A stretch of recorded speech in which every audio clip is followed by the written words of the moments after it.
Kriya Babaji Namo.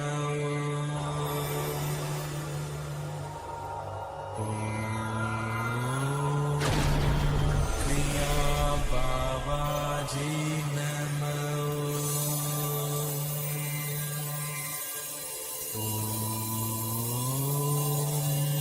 Kriya Babaji Namo.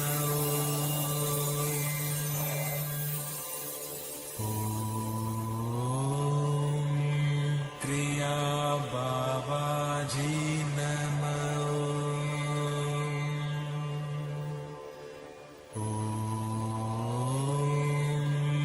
Kriya Babaji Namo.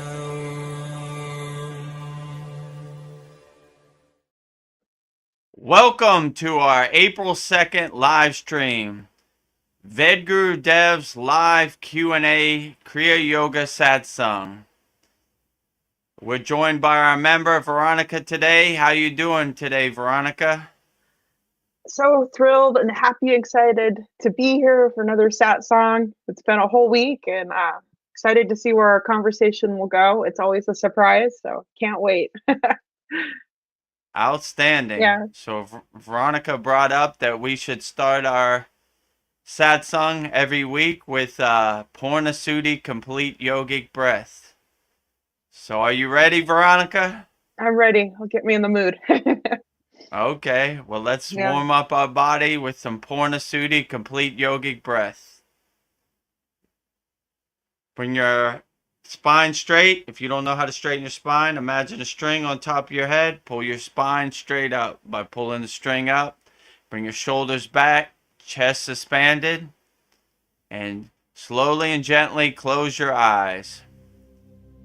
Inhale through both nostrils like a wave coming into the shore. Exhale through both nostrils like a wave going out to the ocean.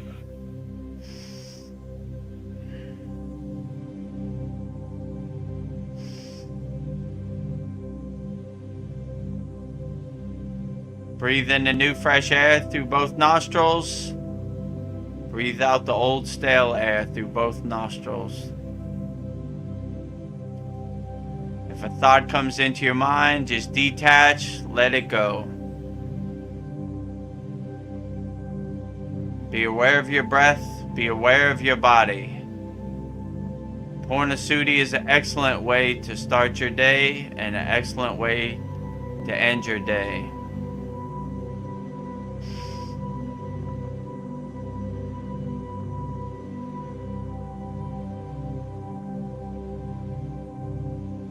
Breathe in the new fresh air through both nostrils like a wave coming into the shore. Breathe out the old stale air through both nostrils like a wave going out to the ocean. Slowly and gently in one continuous rhythm. If a thought comes into your mind, just witness it, acknowledge it, detach, and let it go.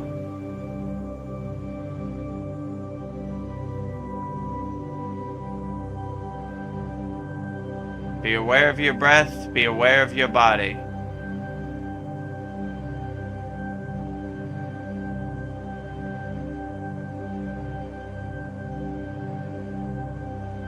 A few more breaths.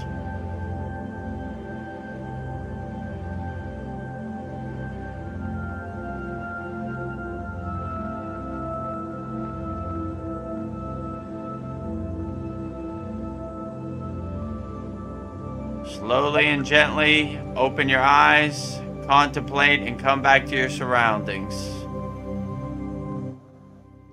This completes our practice of Purnashuddhi Complete Yogic Breath.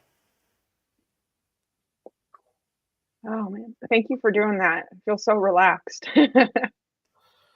No problem. Great way to start. This concludes our satsang. See you next week. Yeah. Namaste. Namaste. Namaste, Paul. How you doing today? Namaste. Doing well.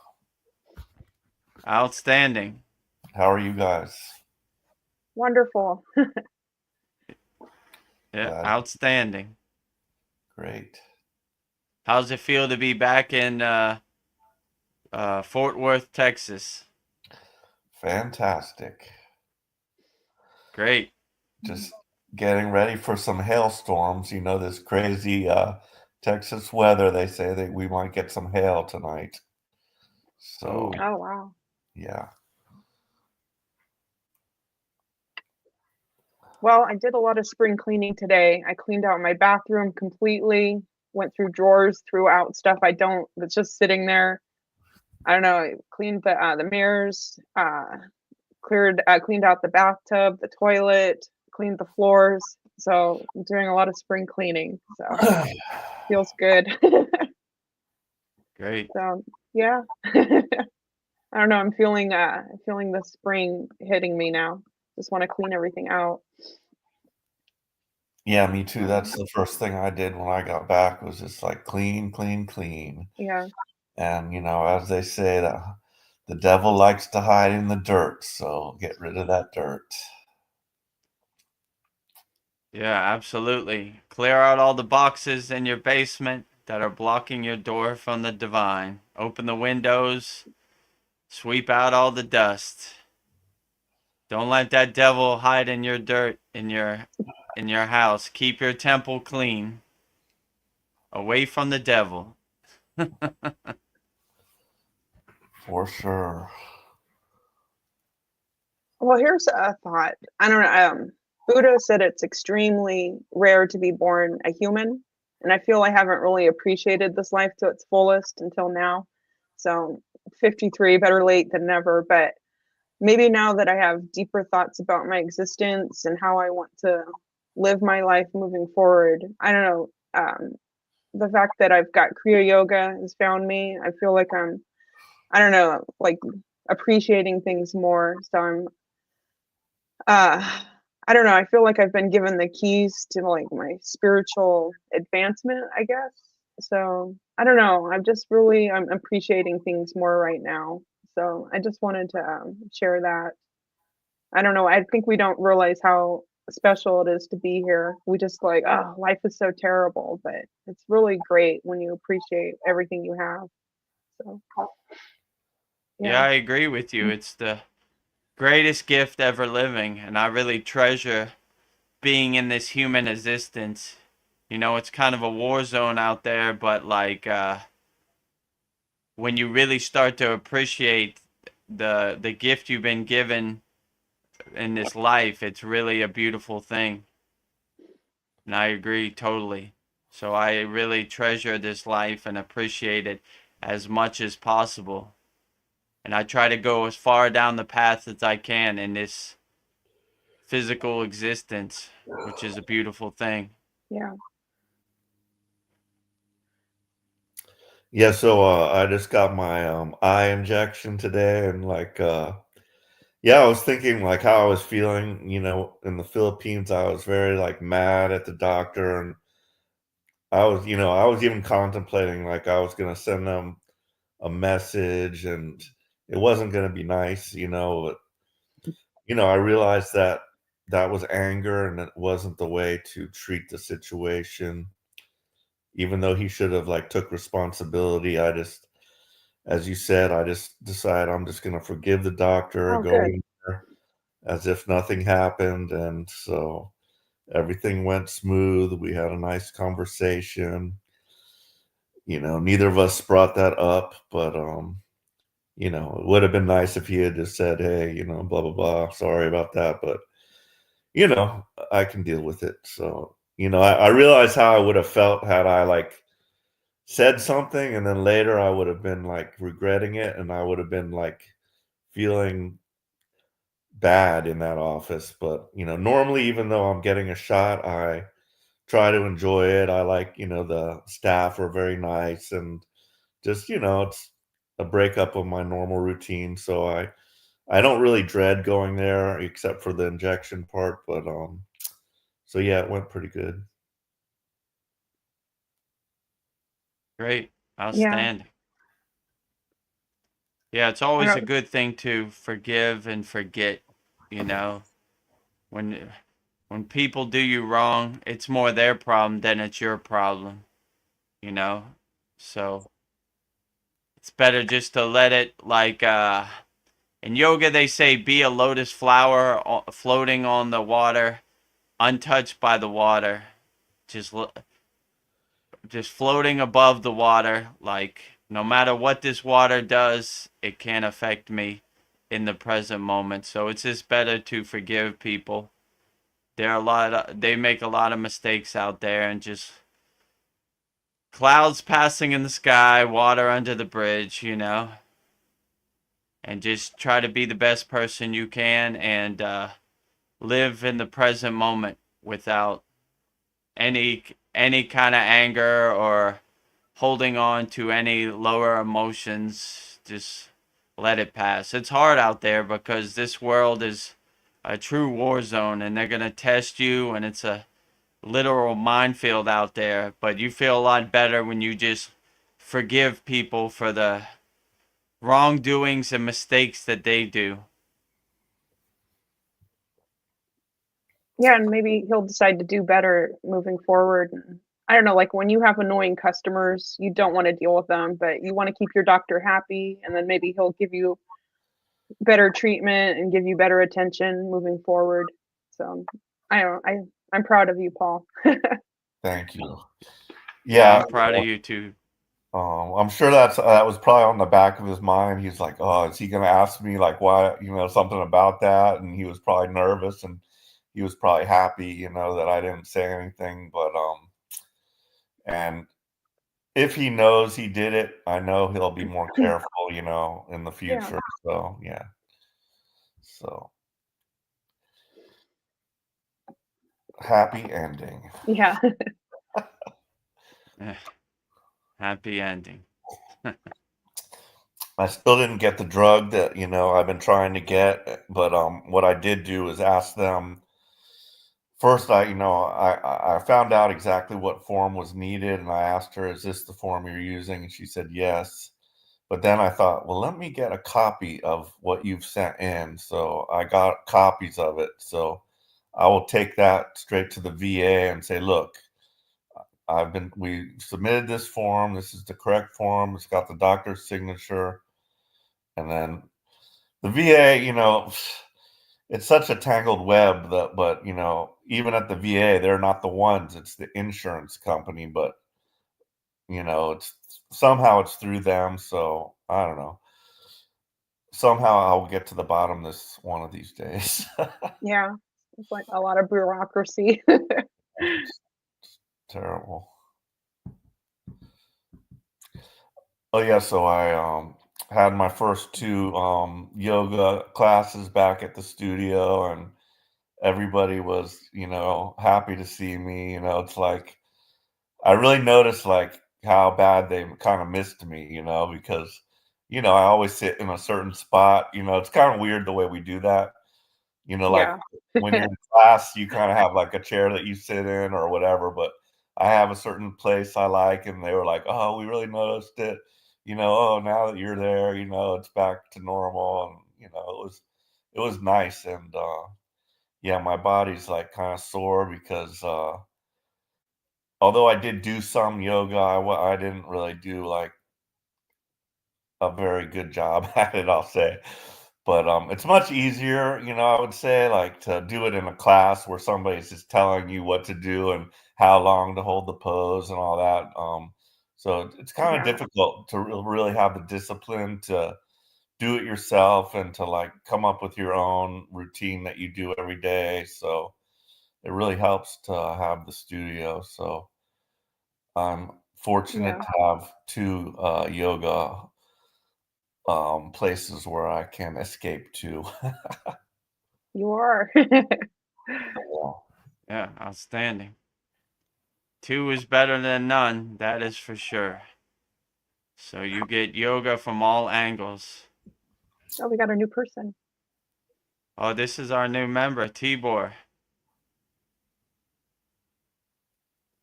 Can you see Looks him? like he's having I added him, but he's having internet issues. I just have the circle. Okay. Namaste, Namaste, everybody. Tibor. Namaste. Thanks Namaste. Glad to have you join us Yeah. on our weekly Satsang. I'm really happy to be here. Outstanding. So whatever questions you have, feel free to give them to me. We answer all questions here wholeheartedly. So don't be shy. Give me whatever you got. So, where are you from, Tibor? I'm from Ponce, Puerto Rico. Oh, okay. All right. Yeah. Ooh, Puerto Rico.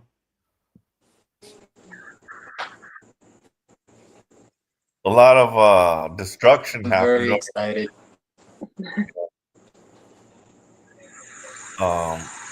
Yeah, like Puerto Rico got devastated not too long ago by some type of hurricane, and I think they're still recovering from it. They are. We are. Aren't we all from some kind of chaos?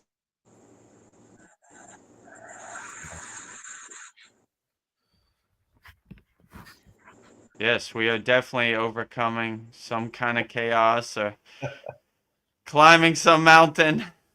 It's a never ending cycle of upliftment and trying to overcome and break down the walls and overcome the obstacles in our life. Like I always say on here, every day is a test as a yogi, so Yeah, keep another trying to do the best you can and Yeah. overcome whatever it is that is whatever chaos or destruction is in your life. Overcome it as best as you can. So, Vedagurudev, I was just curious, how's Thailand doing? I saw videos of the earthquake. It looked pretty bad. Have you heard anything?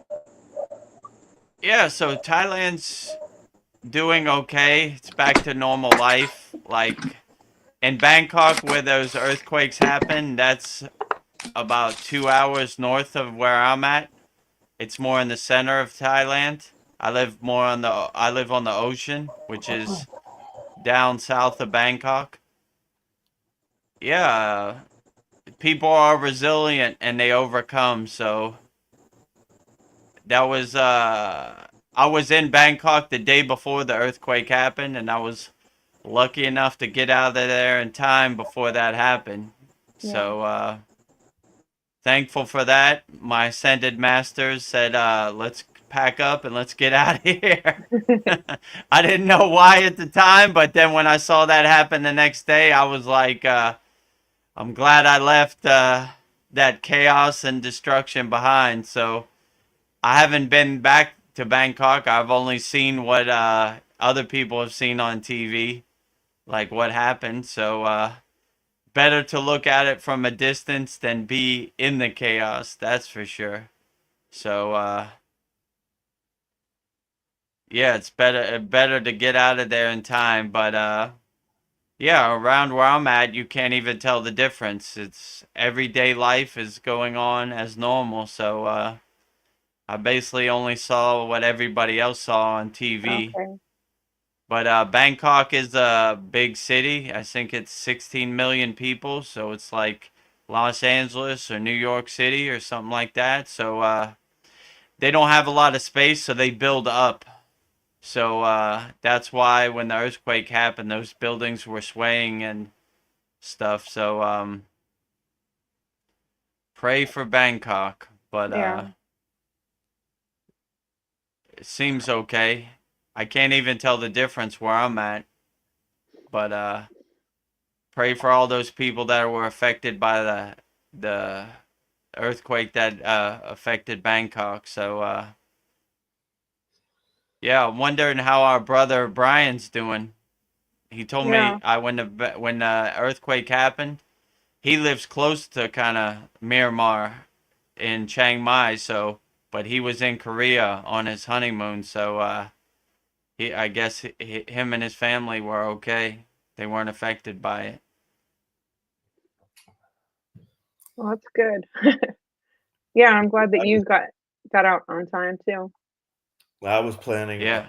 I was gonna try when I was in the Philippines to come to see Vedagurudev in Bangkok. So I'm like wondering if if that was like, I just felt it wasn't the right time. Plus, my wife kind of didn't want to go without the kid, and I didn't have the money for that. So like, I'm just wondering, like, that Mm, like got avoided for a reason, perhaps, because who knows? I might have been staying, like, I might have met up with Vedagurudev and then just stayed there in Bangkok for the rest of the few days, and maybe it would have hit while I was there. You never know why things happen or don't happen, but I think it's all kind of planned out for us, I guess. yeah. I've got a message from Timbor. He says, "Hi everyone. I'll continue to watch from here because my internet connection is very slow. Once I have it fixed, I'll come back with camera and mic." Good. Great. Okay, Yeah. sounds great, Tibor. Whatever questions you have, just post it in the YouTube chat, and we'll gladly answer your questions. Yeah. Yes. Also, I'll go ahead, Paul. No, you. Oh, I was just on the cleaning up my area. I also cleaned up my social media, I deleted TikTok because it was just mindless videos, and I'd get Mm. like stuck watching video after video of things that I don't need to be watching. And then I unsubscribed from Patreon and some other accounts, and some subscribers unsubscribed from people that I just don't resonate to, because there's just too many people to watch. And I don't know, I shouldn't be on my phone that much anyways. I don't know, there's all these things sucking my energy. I've just got to decide where I want to put my energy. So yeah. Ooh, good idea. Have you Yeah, that. started a new job yet? No, right now they're doing a background check, so I don't think they'll find anything because I haven't done anything. But that should be starting soon, and then they'll send me jobs and I can pick when and where I want to work. So that'll be exciting. So yeah, Yeah. just So playing the waiting game. yeah, so what I was gonna ask, and I know like you probably don't have any answer to this question, but I was reading that book, the Genesis 6 conspiracy, written by some Christian theologian, and about the Nephilim and stuff and the floods. And my question is, like, do you think God intervenes in our affairs? Like, do you think like he did cause the flood, or that maybe he will come back and, like, if things get too bad, he will just come and put an end to it? Or I guess there's really no way of knowing the answer to that question, but what are your thoughts on that?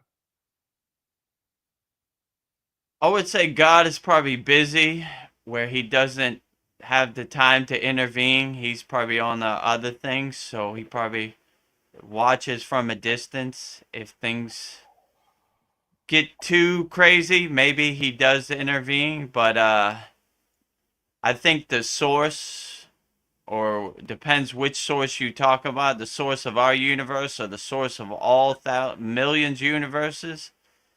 I think they kind of don't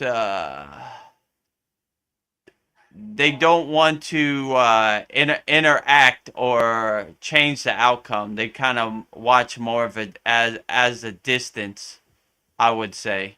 That's kind of my intuition. Like with my spiritual guides or uh, my ascended masters, they more watch from a distance. They don't want to intervene because if they intervene, you won't be able to upgrade your soul or level up and have your spiritual growth that you need to get from learning certain lessons. But it, in my case, like let's say this Bangkok thing, sometimes they clear the path for you to not be in a situation that you don't need to be in. So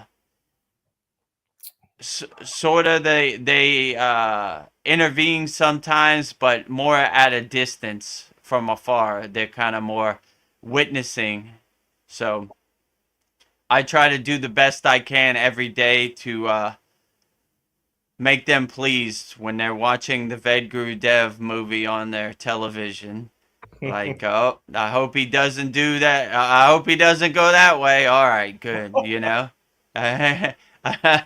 So, but I'm not perfect. Like Patanjali said in the Yoga Sutras, the line to God is not a straight line, it's a zigzag. So some days I have better days than other days, but trying to do the best I can. And hopefully, when every day or most days I put a smile on my Ascended Master's face, like, all right, Vedagurudev doing the best he can with the tools he got. So, you know, but every day is not a perfect day, let's say. So, and if you strive for perfection, it's almost like a thing you can't get to, because who has a very perfect day? So just do the best you can. Try to help as many people you can. Wake up with a smile on your face.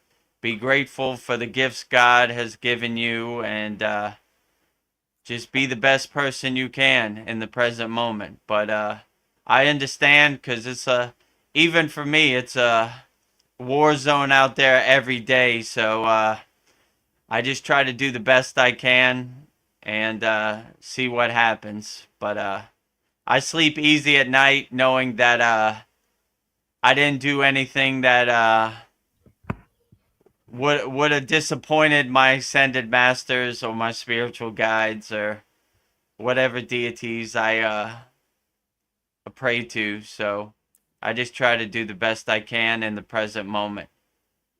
That would be my best advice. But if you have a day you're not too proud of, just dust yourself off, go to sleep, and wake up. Tomorrow's a new day, and you get to do it better all over again tomorrow. So just do the best you can. That's all we can ask for. Maybe that's how God helps us, by sending us ascended masters or people that are older souls, more advanced souls. They're not doing anything for us, but just their presence and being a good influence on us. Maybe that's the way that God can help us. I don't know, just bringing those people in to help us and kind of like help motivate us to the right direction. And I kind of wonder, like, what are some signs of like that you're an older soul? I'm thinking, like, I don't know, there are like maybe somebody whose animals are attracted to is like one I'm thinking. I don't know what your thoughts are on that, but I think maybe more advanced souls help us. But Yeah, I would definitely say advanced souls help us. I mean, they kind of watch at a distance. They kind of don't interfere with your daily life. But my guru used to say, do your sadhana like you're doing it right in front of Babaji, at Babaji's feet. So I always kind of keep that perspective, like I do my sadhana as best as I can, just as Babaji was standing it there, almost like an offering, like a blessing to Babaji's feet, or any ascended masters. So when you kind of have that perspective, it kind of keeps you off the wrong path, you know, like it kind of keeps you more in line and more focused with the path you should be walking. If you have that perspective, like God or whatever deity you pray to is standing right in front of you, observing you, you know, not watching with judgment, just being in God's presence, or whatever deity or ascended master or spiritual guide. It helps keep you more aligned and focused, because you don't want to disappoint your ascended masters. You want to put a smile on on their face. I know in my case, I always have the kind of insight, like my ascended masters or Babaji or whoever you pray to is kind of like, I didn't know about this Vedagurudev guy at first. He seemed highly unlikely to be on the spiritual path, but he's going for it. He's doing the best he can. He's doing his sadhana as much as he can. He's enjoying the process. So God bless him. Like I always kind of get this feeling when I'm doing my sadhana that my it puts a smile on my ascended master's face. Like yeah, if this guy Vedagurudev can do it, who can do it? Because he really took the tools and the gifts we gave him with the Kriya Yoga Sadhana, and he went as far as he could down the spiritual path. So God bless Vedagurudev. He's doing it. Yeah.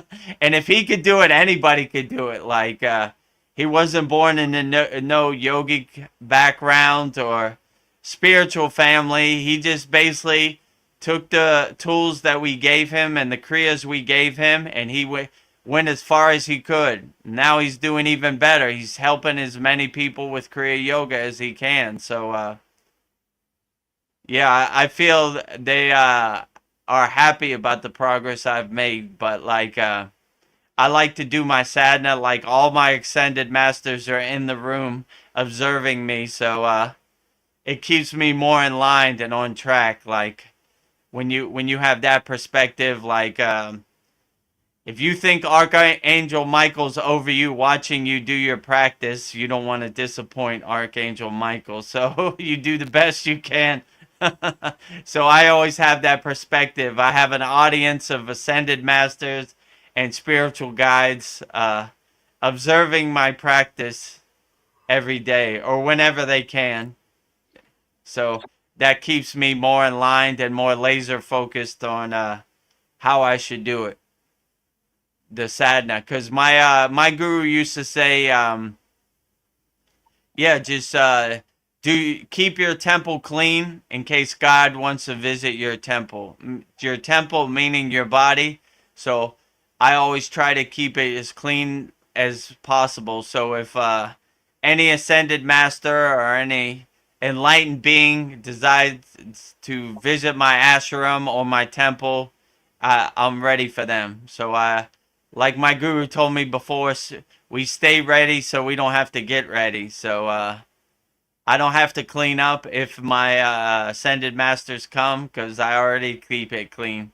So spring cleaning is every day in my house, in my temple. So I'm always trying to keep my temple as clean as possible. So if God or any deity or ascended master or enlightened beings decides to join me for tea in my ashram, it's always clean. You know, Yeah. I could say that, but I don't know. My physical house is another story, but my spiritual temple is pretty clean. I try to keep it as clean as possible with pure thoughts and good energy and positive, uplifted energies, and that's the best way I would say it. Yeah, I bet your higher self and all of your guides and ascended masters are all on the sidelines cheering for you. Like, he's doing it. And I kind of think that we all have like our higher self and guides. And I was thinking like there's always cameras everywhere. So I've been like thinking that I'm always being watched. I think that's a good way of like doing better. Like somebody's watching me. So I'm like, I'm gonna do like the best I possibly can. But I kind of think that like maybe our guides are like cheering us on. It's a good thought to have. And they're definitely cheering for you, Vedagurudev. So Well, yeah. I appreciate that. Yeah. But even when I do my sadhana, I really don't have that expectation. I just do what I do, and it gets me through the day, and it helps me feel good. So once you have a glimpse of like samadhi or like enlightenment or permanent happiness or however you want to define it, like your inner self is uplifted, then you really feel like you don't ever want it to stop. You want to hold that kind of permanent happiness. My guru used to say like enlightenment is like trying to hold water in your hand. It just kind of seeps out. So you're kind of doing your sadhana to kind of maintain like a permanent kind of blissful state in your life. So yeah, I appreciate the encouragement and upliftment. You know, some days are better than others, so I need that higher upliftment and that higher encouragement some days. But yeah, it's just a added confirmation and an added bonus when you're doing your sadhana and you feel that breath of fresh air from your ascended masters. Like, yeah. And I always think of it like, if I could do it, anybody could do it. Because I'm no yoga success story. I'm probably the most unlikely Kriya yogi to ever happen. So, coming from my background and making the spiritual progress that I've made on the path is really a true blessing. And it really shows people, like, if I could do it, anybody could do it. You know? So, I don't want anybody out there to feel like they shouldn't do their yogic practice, or they shouldn't be disappointed, because I'm probably the most unlikely Kriya yogi ever in the history of the world. And I always feel like in this reincarnation, I try to go as far off the path of Kriya yoga to see if I could find my way back. It was a long journey, but I'm here now, so I feel grateful for that. So every day I kind of jump out of bed and welcome my Kriya yoga sadhana practice. Like, yes, another day to try to do better than the day before and 10 years before. So always trying to go forward, not backwards. So, but some days are better than others. And you just, like Patanjali said, the road to God is not a straight line, it's a zigzag. So if you fall off the path of Kriya yoga, dust yourself off, wake up anew, and try it again tomorrow.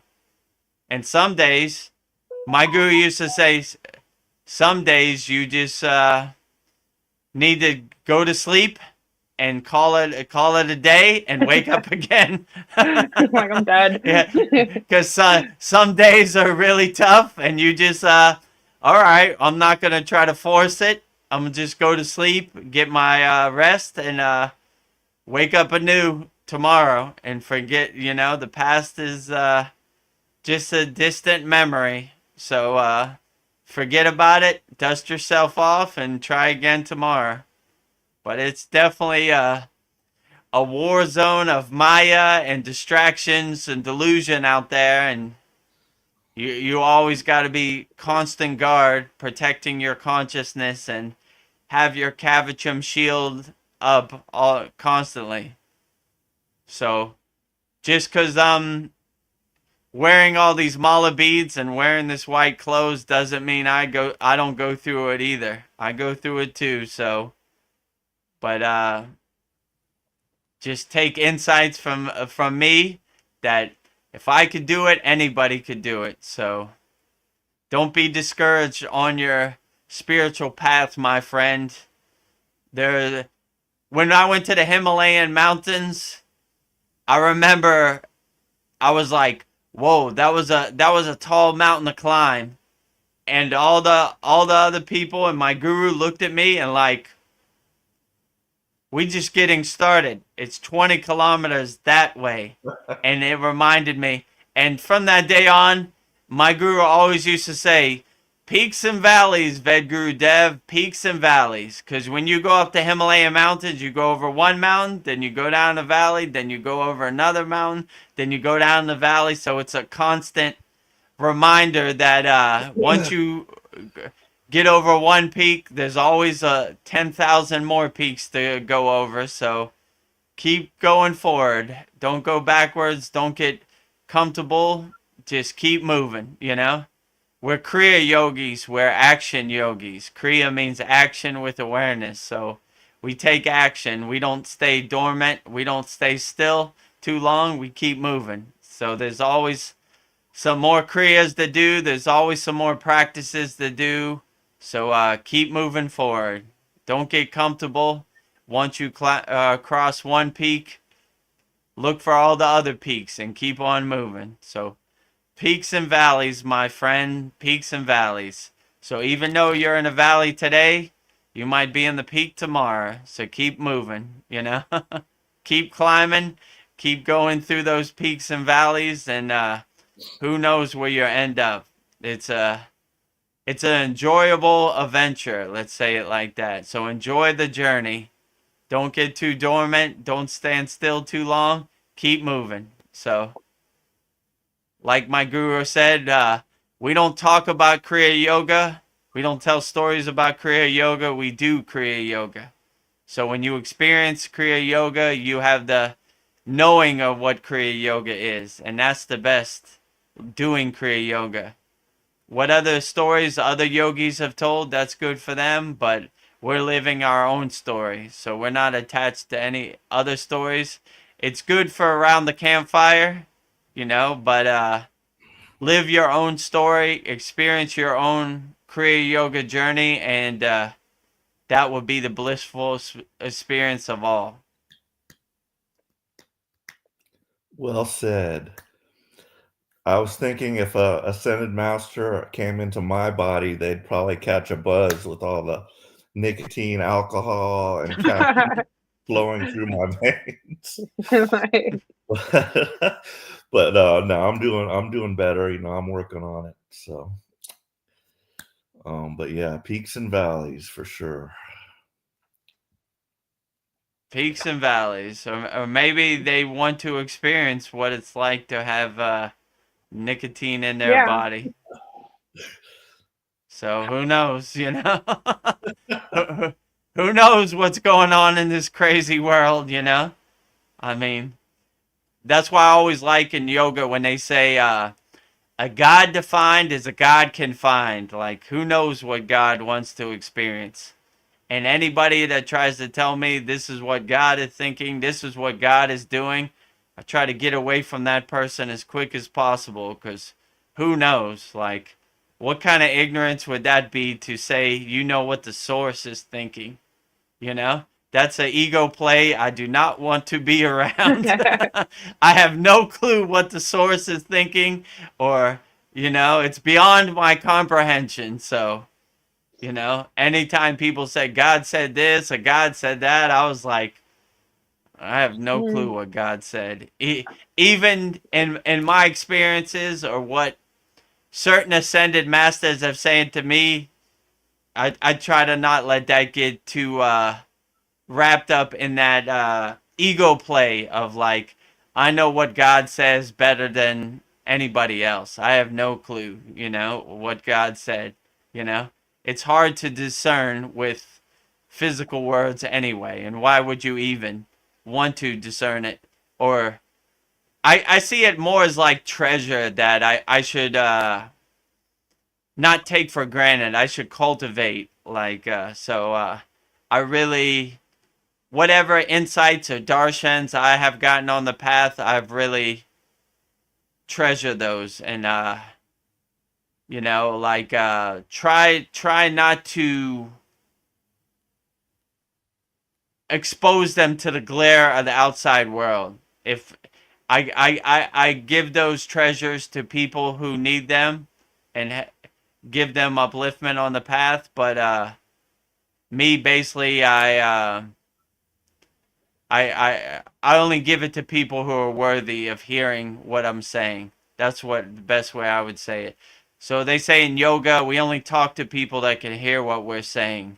So it's not for everybody else. Let's say it like that.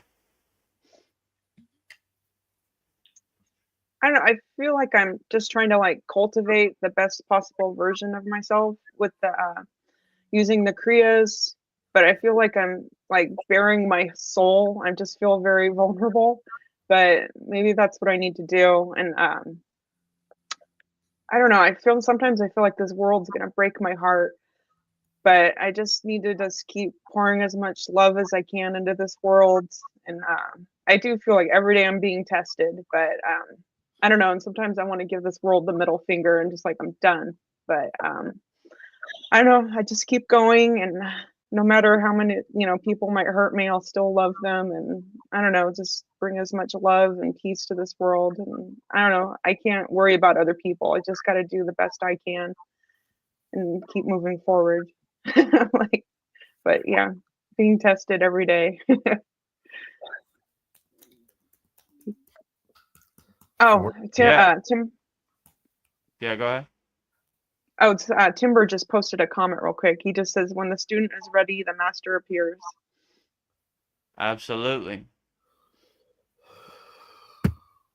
So when you're ready, the master will appear and give you the kriyas and techniques to help you overcome what you're going through in the present moment. But I agree with you, Veronica. It's a total war zone out there. And believe me, when my guru told me to come back to the physical world, I was not happy about it. Yeah. I said, they're animals down there, they're monsters. Can I just stay in my cave? They're carrying negative energy, bad energy, and they're lying, they're cheating, they're trying to trick you in every kind of way possible. But when you have your Kavachum shield up and you have your techniques to help you overcome, it's a lot better. But I agree with you. This physical 3D world is not a pleasant place for people of higher consciousness, let's say it like that, or higher awareness. It's kind of ugly, but you have to enjoy the beauty that it has also, because it's also a spark of God. So even the negative things are still, in a perspective, a yogic perspective of equanimity, it's still a good thing. So we try to stay equal. No matter what is perceived as bad is still good. So we live in a state of equanimity in yoga. Like, we don't judge good or bad. We all see it as a spark of God. Like, even though it doesn't appeal to you at the present moment, you say, well, God is everywhere and everything, so I guess that's God too, It's not really for my liking in this present moment, but maybe it's God trying to express himself or experience something in a different kind of way. So whatever it is, I always look at God as everywhere and everything. I have a question about, I don't know, like I'm like being the witness, but when I want to be the witness of my life, I've noticed there are, like, my senses will kick in and I'll feel anxious, or like sometimes my heart's beating fast, or tightening in my stomach, or heartburn. I can control my mind, but I Hold can't on control. a second. My headphones just died. Oh, okay. Yeah. That's nice. Yeah, I get anxiety and stuff. I just get an uneasy feeling in my chest, and I'm like, I don't know how Yeah. to overcome it. And Yeah, like it's I want to be detached, but then like my body decides something else. Well, I don't know. Vedagurudev was saying earlier that his daughter used his headphones. So Yeah, so my daughter asked to use my headphones, and she went to sleep and left them out and didn't charge them. So there goes my headphones. So speaking of giving the outside world the middle fingers. like, you're ruining my class. That's basically what I told her. I said, listen, these are my headphones I use for my yoga classes. Make sure you take care of them. You charge them. What did she do? Didn't put them back in the box and didn't Yeah. charge them. That's how it goes sometimes, So back So on manual headphones. I don't know. Timber just posted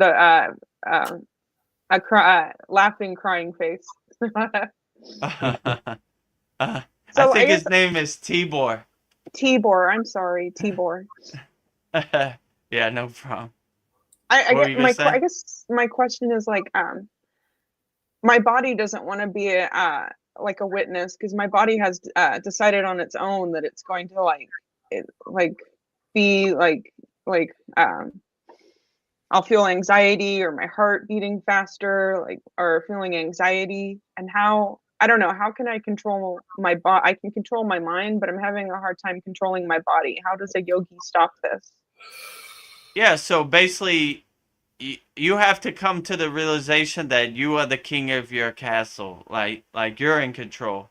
Your body, a lot of time, especially in my case, like let's say today, I wake up like oh man. So I have to wake up for the satsang like 7 a.m. and then my body definitely doesn't want to do it. It wants to stay in bed. It wants to go to sleep. So it always kind of puts those roadblocks in front of you, right? Because it knows in my case, if I get to my sadhana, it has no chance. Because I'm going to experience the breath of fresh air and the bliss by doing my sadhana. So I have to, it has to block me before I get there. So it does its best before you get into your daily sadhana routine to make sure to get you out of that routine, because it doesn't like it. So it's always putting obstacles and roadblocks in front of you, why you shouldn't do this, why you shouldn't do that, always putting doubts in front of you. Even in my case, you just have to overcome those doubts. Like even your physical body sometimes will be like, we can't do it today, we just can't. And you have to say, no matter what, we're going to overcome it and we're going to do it. I have my mind set on this, and I don't care what the ego says or that little devil on my shoulder says. I'm going to do this as best as I can. And so you basically, it's hard because your physical body gives you suffering, gives you pain, and it always tries to stop you from doing that. But if your physical body gives you pain, just do something that doesn't give you pain.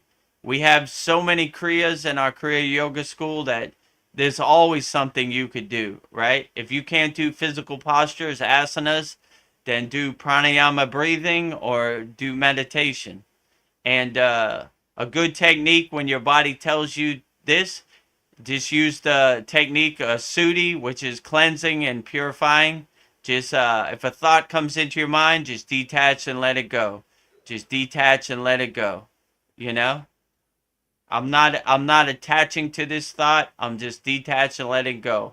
I'm staying focused on my yoga sadhana today, and whatever thought comes, I just detach and let it go. It's, I like the visualization like you're a mountain and you're unshakable, and the clouds are passing your mountain. These are thoughts that come into your mind, but the mountain is not shaken by the clouds or the sun or the snow. It stays anchored and focused, and it can't be moved no matter what happens in the external world. So I understand out there it's a war zone. There are many distractions. My guru used to say, your whole life you've spent being distracted. Um, you've collected all these distractions. You're a master of distraction. Your whole life you've been finding comfort in the distractions of the external Maya delusional world. Throw all that away and go back to zero when you were a child and you felt blissful and happy just playing in the sun. So it's a constant effort. It takes a lot of practice, but it's possible. Just it's hard to tell your body, like especially when you're in pain, that we're gonna overcome this, and I'm gonna do this no matter what, and I'm gonna have the discipline to keep moving forward. So, but it's definitely hard out there for sure, especially if you're in a state of pain or suffering. It takes a lot of practice to have the right kind of mindset to overcome it and tell your body, like, no matter what you say or what doubts you put in my mind, I'm going to overcome this and do it anyway. So is the Purnasudi kind of like a spiritual cleanse? Like not this, not that, or I don't know. Yeah, it would be defined as a Purna means complete, Sudi means cleansing. So it would be defined as like a complete cleansing through your breath, right? So when you breathe, you're cleansing out. So that's kind of like the visualization I said in the beginning, like a wave coming into the shore, a wave going out to the ocean. Breathe in the new fresh air, breathe out the old stale air. So you're basically breathing in purity and breathing out ego, something like that. So it's basically the visualization is cleansing your whole body. So it's like a complete cleansing. That's basically what Purnasudi means. So the breath is so important. I'm curious, like, what does it mean spiritually when someone's having difficulty breathing?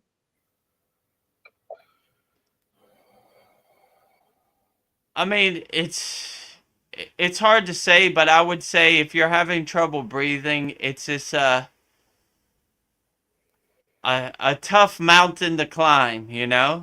But you have to persevere and you have to keep trying because it it it wants you to get set in comfort in the pain, right? But you can't be defined by the pain, so you just, if you have problems breathing, just try to overcome it as best as you can and try to do the best you can, like and in our classroom just go through the techniques of pranayama and see which ones work best for you. In our classroom we have 6 cleansing pranayamas. Whichever one helps clear you out and get you through the day, that would be a great practice to put in your toolbox. So you more want to clear your body before you go into pranayama. So I would go through the cleansing techniques like nadi sudi, like alternate nostril breathing, and then we have the 6 cleansing pranayamas. So one of those should be able to help clear you out and get you through the day. So even in my case, sometimes like in Thailand, they got a lot of pollution, especially in Bangkok. So I like using these cleansing pranayamas to really get me back centered and aligned when you go into when you're having trouble breathing or there's a lot of pollution in the air. So in New Delhi in India, there's a lot of pollution. It's probably one of the most polluted places in the world. So these yogis have these techniques to really get them back centered in case they have to get on a train in New Delhi or get on an airplane and go somewhere. They like to recenter themselves and clear them out with these cleansing pranayamas that we have in our school. So I would just go through them and see which one works best for you. And once you find a technique that really helps you breathe better and clears you out, then I would just lean into it and do it as much as possible. And I would look for the opportunity anytime you have trouble breathing to use this technique. Like, oh, I'm having a hard time breathing today, so I know exactly what I'm going to do. I'm going to lean into it as much as possible. And it's almost like, oh, you're going to give me trouble breathing today? Good. I'm looking for the opportunity to do my cleansing pranayama. I know exactly what I'm going to do. I'm gonna do nadi sudi. I'm going to, or, like, whichever. Like, a lot of these breathing techniques are good too, like how could I say, like Like, like one of the cleansing pranayamas is like 5 stages. Inhale through your nose. And you kind of spit at the end. You're kind of clearing out that junk. You're kind of getting it out, like when you do it, like, you know, then you do it on the other side. So you're clearing it out, right? You don't want whatever's giving you a problem with your breathing to stay inside you. You want to get it out. So you're always trying to kind of spit it out, or you're kind of through your nostrils out, whichever way works best for you. So I would just go through those techniques and see which one works best for you. Put it in your toolbox and help clear out your breath. That would be my best advice. Interesting you should mention that, because like right now I'm having like I'm not getting enough oxygen. Is that what was happening with you as well? Because sometimes it happens. I just like, even though like I can breathe deeply, I'm just like not getting enough oxygen, it feels like. So Yeah. and also I'm going next week. I have an appointment at the VA to check my nose, because I think I have a deviated septum. So a lot of times one or the other nostril will be clogged up, and I'm going to get that looked at and see. It would be so nice to just have a nice clear nose to be able to always breathe through. But I think I have some type of medical problem possibly, but going to have that checked into. But I Yeah. noticed you were doing the Pornasuti when I checked in here. Yeah. That felt really good.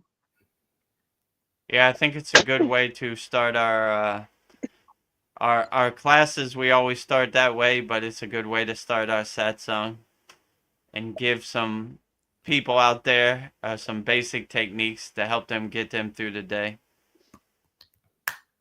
Yeah. I don't know, our breath is so important. It's like that's how we like heal ourselves, with their breath. And then if you can't breathe, it's really challenging. But I'll just keep persevering. I don't know, I've been to the doctor and they've done chest x-rays and they say everything's good. So I don't know what's going on. Maybe this is something like beyond, I don't know, something spiritual. I'm just like, I have to like work through it. I don't know I'll just keep working and, do my Kriya practice. But I don't know. It's like, I don't know. I feel like something's like stuck on my chest. I don't know. I'm being tested, or I did something and I'm being punished. I don't know what's happening. Like, I mean, I wouldn't overthink it. I would just not attach to it as much as possible and just kind of do the best you can and go. Don't even really think about it too much, like, because when you think about it, it gives it kind of energy. oh, okay. So if I'm going through something in my daily life, and I would just not try to think about it. I would kind of let it, like I said, kind of clouds passing in the sky. It's difficult because when you're in pain, that pain always wants that attention. So, but if you just kind of not pay attention to it and try to let it go as much as it can, hopefully it dissolves. But some of these problems are lingering problems, that's for sure. Yeah. And they're always trying to get you out of the right mind space and put like doubts in your mind. My guru used to say, all the lower instincts or emotions are good food for your ego. It loves that food. It wants you to get in it. Like, yeah, think about this more. But if you try to think from a higher perspective or elevated consciousness, hopefully these things kind of dissolve over time. Yeah. I'll starve it. I'm not going to give it Starve attention. it. Don't give that ego any food. Starve your ego, you know? It loves all these distractions and these lower emotions, everything. It's like a tasty cake for your ego. So try to starve your ego as much as it can, but it's a difficult task because you felt comfort in your ego your whole life. So trying to kind of reel that back and try to dissolve it is a difficult journey, let's say it like that. My guru always used to say, your whole life you collected all this trash, now throw it all away and go back to zero. So he would walk by me and say, Vedagurudev, doing your sadhana? Go back to zero and just walk away. Go back to zero. That's what he always used to say, you know? So maybe I should start going zero, zero, Yeah. zero. That's probably one I need to add into our ending. Yeah.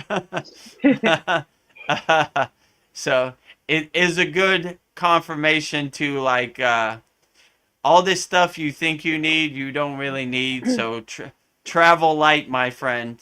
All these yogis and these sadhus and these swamis, they travel only with the clothes on their back. So they travel light. So all the things you think you need, they don't really serve you in the present moment anymore. So travel light. Yeah, so when I got back, I did a 52-hour fast Mm.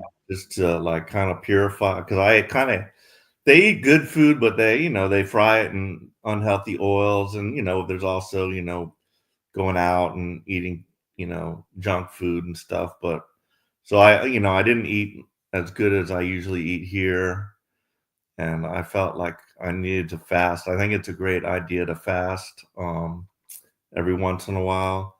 Do you ever do any fasts, Vedagurudev? Me? Yeah, Every week, 24 hours. And pretty much every day I fast like 18 hours. I only eat one yeah, time a day, so I try to fast as much as possible. In yoga, they say we fast on Thursday, which is Guru Day. So they would always make a practice every Thursday to fast the whole day, only water. So yeah, I try to fast as much as possible. I think it's excellent way to purify your body and cleanse your body and just get your mind right. You think more clearly. Everything's more clear when you have no food. You're just fasting. So I would say if you want to lose weight, fasting is the lightning path, and you don't have to go to a extreme. You could just do what you can. 12 hours, try to do 18 hours, try to do 24 hours. How much you said you did? 52 hours? yes. Oh, yeah, that's excellent. You Yeah. know? I So did have you, some coffee with a little bit of honey in it, but so that kind of cheated a little bit, but I didn't have any food. yeah. I mean, water or fruit juice or whatever, that's okay. Yeah, It's more about the food, But right. yeah, the longer you could fast, the better. And it really cle it really clears you out and helps get you into a better state, you know? You feel refreshed and everything. Yeah. Um, I don't know. Is it possible like you could feel sick during a spiritual awakening? Yeah, it's possible because you're Yeah. kind of getting all the junk, all the blockages out of your body, So, and your body finds comfort in all that junk it collects. It loves it. So like when it doesn't have that, you kind of go through like a withdrawal kind of period where you could get sick. I know when I got on the yogic path, Mm, man, I didn't feel good for a long time because I was really getting all that junk out of my body, and my body tricked my mind like I need fast food. I need to drink Pepsi to, you know, but before I got on the spiritual path, my body really, my mind really tricked my body into thinking like, if you DJ all night, you need caffeine to stay awake. It's not possible for you to stay awake without caffeine. So it really tricked me. Like I literally drank like a liter of Coke every night, thinking I needed that to Yeah. stay awake. And when I started taking control of my life, I was like, I don't need that junk. That's, that's my mind is tricking me. So all those years of drinking Pepsi or Coke or whatever, it it it it didn't want to let that go. So when I flushed my body through like fasting or started drinking water, it was not happy about that, right? So I treated my body like an amusement park, and it wanted that amusement park to keep going. It didn't want the ride to stop. So it fought me for a couple months, but I overcame it on the other side better. So I would say it like that. Yeah. I don't know. The body's really tricky. It is like your ego. It'll like talk you into things you don't need. Like, Oh, definitely. It'll definitely trick you into that comfort food, that temporary moment of mouth pleasure, if you know what I'm saying. yeah. So do you take your meal in the morning? Is that when you eat, or during the lunchtime, or when do you eat, Vedagurudev? In the morning, like after I do my sadhana, my yogic practice on an empty stomach, and after that I eat. You know, so I try. I don't want to eat when I do my asanas because you don't want that heaviness. You want to be more light when you do your asanas. So after I do all my sadhana in the morning, that's when I eat, and I eat one time a day. And Yeah, that's it, great. in the Himalayan mountains, they say only eat what you could hold in your hand. I don't know if I've reached that state yet, but it's something to work up to. So they would only eat one time a day what they could hold in their hand. That was their rule. So I need to work on that better.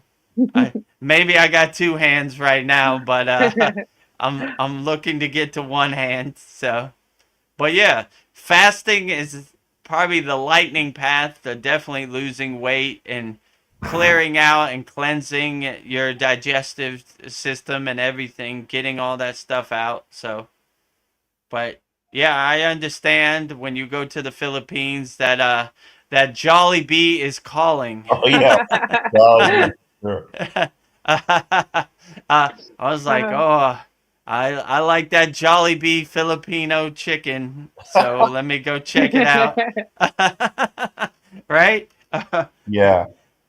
I remember one time I was in Los Angeles, right? And they have you know Veronica, they have a fast food chain called Jack in the Box, right? yeah. Like, and they had four tacos for $1, and I was like, oh, $1 for four Good deal. tacos? I like tacos, and I got $1. Oh, I was so sick I couldn't move for like 2 days. I was like, oh, that Jack in the Box tacos killed me.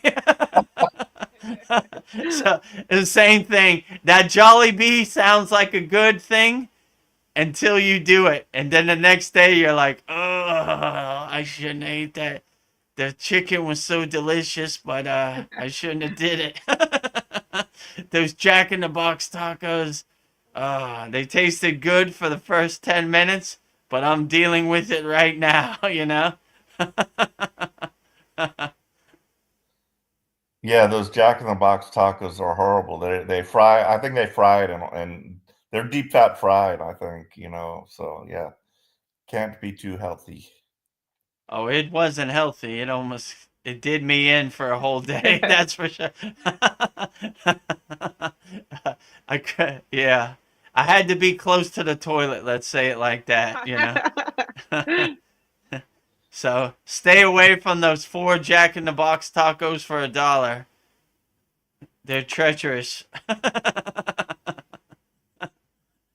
So are Yeah, you so fasting right now? Today's Thursday for you? Yeah, so Are I'm you have fasting right now. Yeah. so why is Thursday Guru Day? I don't know. That's a good question. So they always my I don't know. I don't really have an answer to that. My guru would always just say Thursday was Guru Day because they would say my guru would say the energy is the highest on Thursday. Let's say it Mm. like that. So you would want to fast and purify yourself the most on Thursday because that's when the highest connection is to your guru, you know? So they Oh, would say Babaji's day is Thursday, Guru Day. So they would they would do all their yogic practices on every day, but they would make a heightened effort to go the extra mile on Thursday. Let's say it like that. oh yeah, so on my I told you one story I had about the guy who saw like a fairy on my trip, but I did encounter one other person at the airport, right? So I saw this old guy, and we made eye contact, and then I'm looking for a seat, like waiting for the plane, and like he was there, and there was an empty seat, beside him. And so I sat down right there, and he looked over at me and goes, "Oh, you're that," because I was wearing my Navy hat, and he's like, "Oh, you're that Navy guy." And I'm like, "Yeah." And so we started talking, and we were talking about, like the New World Order and, the Illuminati and stuff. I mean, it got into that, but he told me he was from somewhere on the East Coast, a big city up there, and he worked for the water plant. And he started telling me about that anti-abortion pill that they give. And he said they were giving them out free now. They would just mail them to people. And he said, he worked at the water plant, and he knew that when they take those pills, that it gets peed out into the water, and then it goes into the water plant, and they have no way of getting that out of the water.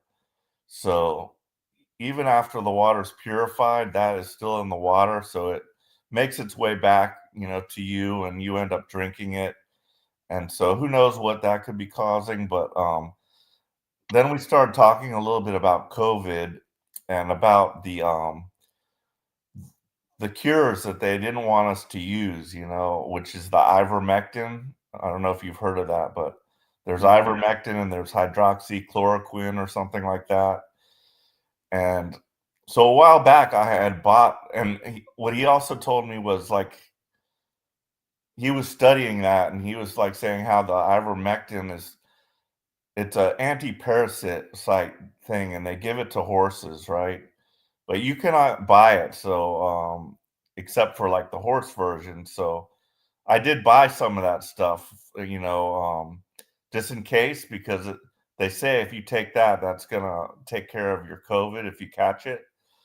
But something got in my head. I'm like, maybe I should take that. Maybe I have some parasites, because he told me one of the things that they used it for was in Africa or something. They drank this water, and they would get from some parasite. They would get like a blindness. Mm. So I decided, and it's come up in my head like several times, like I'm being pointed to ivermectin for some reason, and so I started taking ivermectin. I got the big horse tube of it, and it's apple flavored, so I just get like some applesauce and I put it in there, and I've decided I was just gonna use up one tube, and then and if I do have any parasites, because they really don't know what causes the macular degeneration. But I was thinking, maybe if I take a, round of that, that might help me. Or if I have any parasites that might be, doing something harmful to my body. So I've been taking the ivermectin. So you can do it. Didn't kill me, I was kind of scared to take it, but Mm. because it's, it's not the one for humans, but I mean, it's the same thing, but labeled for farm use or whatever. But so yeah, so we'll see what happens with that. Maybe that'll cure my vision problems, but I don't really see any harm in it if I just do it for like a week or until that tube runs out. So I kind of think I heard Joe Rogan, this was a couple years back, that he took that when he got COVID and it healed right up. yeah, So I think you're onto something. yeah, and it just seems like it popped up in like multiple conversations I had, and it was just like, for some reason it keeps popping up. So I think that's like a clue that, like, like how our masters or guides speak. They can't speak to us actually in our own Hmm. head. They present it to you in such a way that you see this, and then like you get the idea somehow, like a book or whatever. So anyway, I thought I'd just share that. I'm experimenting with that. I just wanted to share Tibor's comments. He's got 3 of them. I guess everything is in cycles of 0 to 9. True. And one day rest as a symbol, but also representing a part in the cycle. I think fasting goes there too for Guru Day. And then, well put. or like the way the 7th day was the day he rested after the creation. On the 7th day he rested. Yeah. That's well put. Even God got to take a break. He got to take a day off, right? Yeah. You need it downtime. Refresh. Yeah, you need some downtime to recharge your energy and get back to normal. So, yeah, if you have that perspective, like even God took Sunday off, then why can't you have a day off and get your energy right and get back to heal your body and get back to normal? For sure. So, why does meditation create so much saliva for a lot of people? Oh, that's a good question. I mean, that happens a lot in my case, like you get what's called amarita, which is called nectar, right? So like your saliva builds up, but they say it's because you're collecting divine nectar, which is called amarita, right? So I don't know. I'd like to know why it builds up so much. That's a good question because that's happened to me many times. Like I'll be in the middle of the asana and there's like so much saliva in my body that it's hard to breathe. Like I'm Yeah. not like choking, but like it's uncomfortable, and your body starts to panic. Like, what are we gonna do? We can't breathe. There's too much water in Yeah. our mouth. And when you're in the middle of asana, it's not like you could spit or whatever, Yeah. So I tried to do K cherry mudra and like kind of push it up to my pineal gland, my third eye. Like that's the way I was taught. Like what do I do with all this saliva? And that's kind of they look at it. They call it amarita, which is nectar. So I'm constantly trying to push it up, like kind of dissipate it or like give nourishment to my pineal gland. Yeah. That's what I would do, because they look at this too as like divine nectar. So they would say, don't spit it out or whatever. The same way they say that about prana, like we don't blow out candles, we don't do stuff like that because we're saving our prana when it needs to heal us. So I kind of look at it as like prana, like amarita, like healing you physically inside your body, like use it to help nourish your. So I would through K cherry mudra, I would push it up to my pineal gland to kind of nourish my pineal gland, and give it that divine nectar to enhance it. But yeah, even just talking about it right now, I can feel it activating. Oh no, I'm sorry. It's all right. So No. it's like, yeah, do it, So Oh no. so yeah, but yeah, it's a good confirmation, but it's kind of awkward sometimes, Yeah. especially when, like, if you're in the full wheel pose, you're like, you're trying to To push get it this out out. so you don't choke. Yeah, so it takes some practice. But the best thing to do is when this happens is don't panic. Just kind of see the best way to kind of push it out. But in my case, this is my problem too. Like, this happens to me all the time. So like when I try to read something, it's always kind of messing up my words. So, Yeah. but it's okay. Yeah, I So read that in the Hatha Yoga Pradipika about the Mm. Amrita also. Yeah, Emma. And that Yeah, you know what I'm talking about. when you stick your tongue back, that kind of like massages it to make it come out or something. But Right. yeah, Yeah, they say it's like divine nectar dripping from your third eye into your throat. So I would always send it back. yeah. Like the third eye sends it down, I send it back to the Yeah. third eye. So it's our tug of war, let's say. Like, not now. And it has the tendency to happen when you don't want it to happen. It happens the most when you don't want it to happen. When you do want it to happen, it doesn't happen. So this is my constant struggle. Let's say it like that. So when you go into let's say a advanced asana like the plow pose or something, it likes to hang out there. For what Yeah. reason, I don't know, but it likes to. It comes when you don't want it. But the thing you need to do the most is just kind of breathe into it and just not panic. Because if you panic, it it it doesn't have the effect that you want. Let's say it like that. So that's what my guru always used to say. When you find yourself in a difficult asana, just breathe into the stretch and don't panic. Just breathe into it and have the mindset like you got this. This is this is not a scary place. This is the place you want to be. So just breathe into it, and that's when you have the best dynamic, powerful asana experience, I would say. But it takes some practice because I definitely have got into some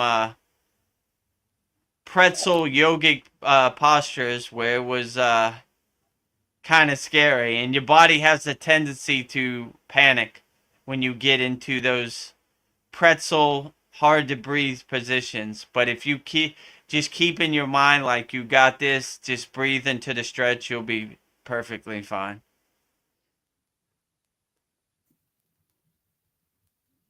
Can you create too much and maybe that's why your body's trying to get rid of it? I don't know if that's a dumb question, but I don't know. Well, there are no dumb questions. I mean, this is like saying, can you ever have too much money? Like Yeah. Okay. That's a problem you want to have, actually. I was just So wondering maybe it was full and it couldn't hold it all. so too much divine nectar is a good problem you want to have. I mean, if your mouth gets too full and it's becoming like you choke, maybe you should spit some out. Yeah. Uh, I don't know. I mean, I have to say, I'm not perfect with this either. I do spit it out sometimes too. May Hopefully my guru is not watching from afar. Like, don't judge me. Vedagurudev, you just spit out that valuable Amrita. Baba, it was choking me. Don't worry about it. Just deal with it, So I have been known to spit it out, but when you're inserting asanas, it's hard to spit it out, Like if you're in the full wheel pose and you're like, you know, Yeah. you're trying to breathe, you're trying to engage, your bandhas, it's a lot. So you're like, all right, well, I'll just go through this, Yeah,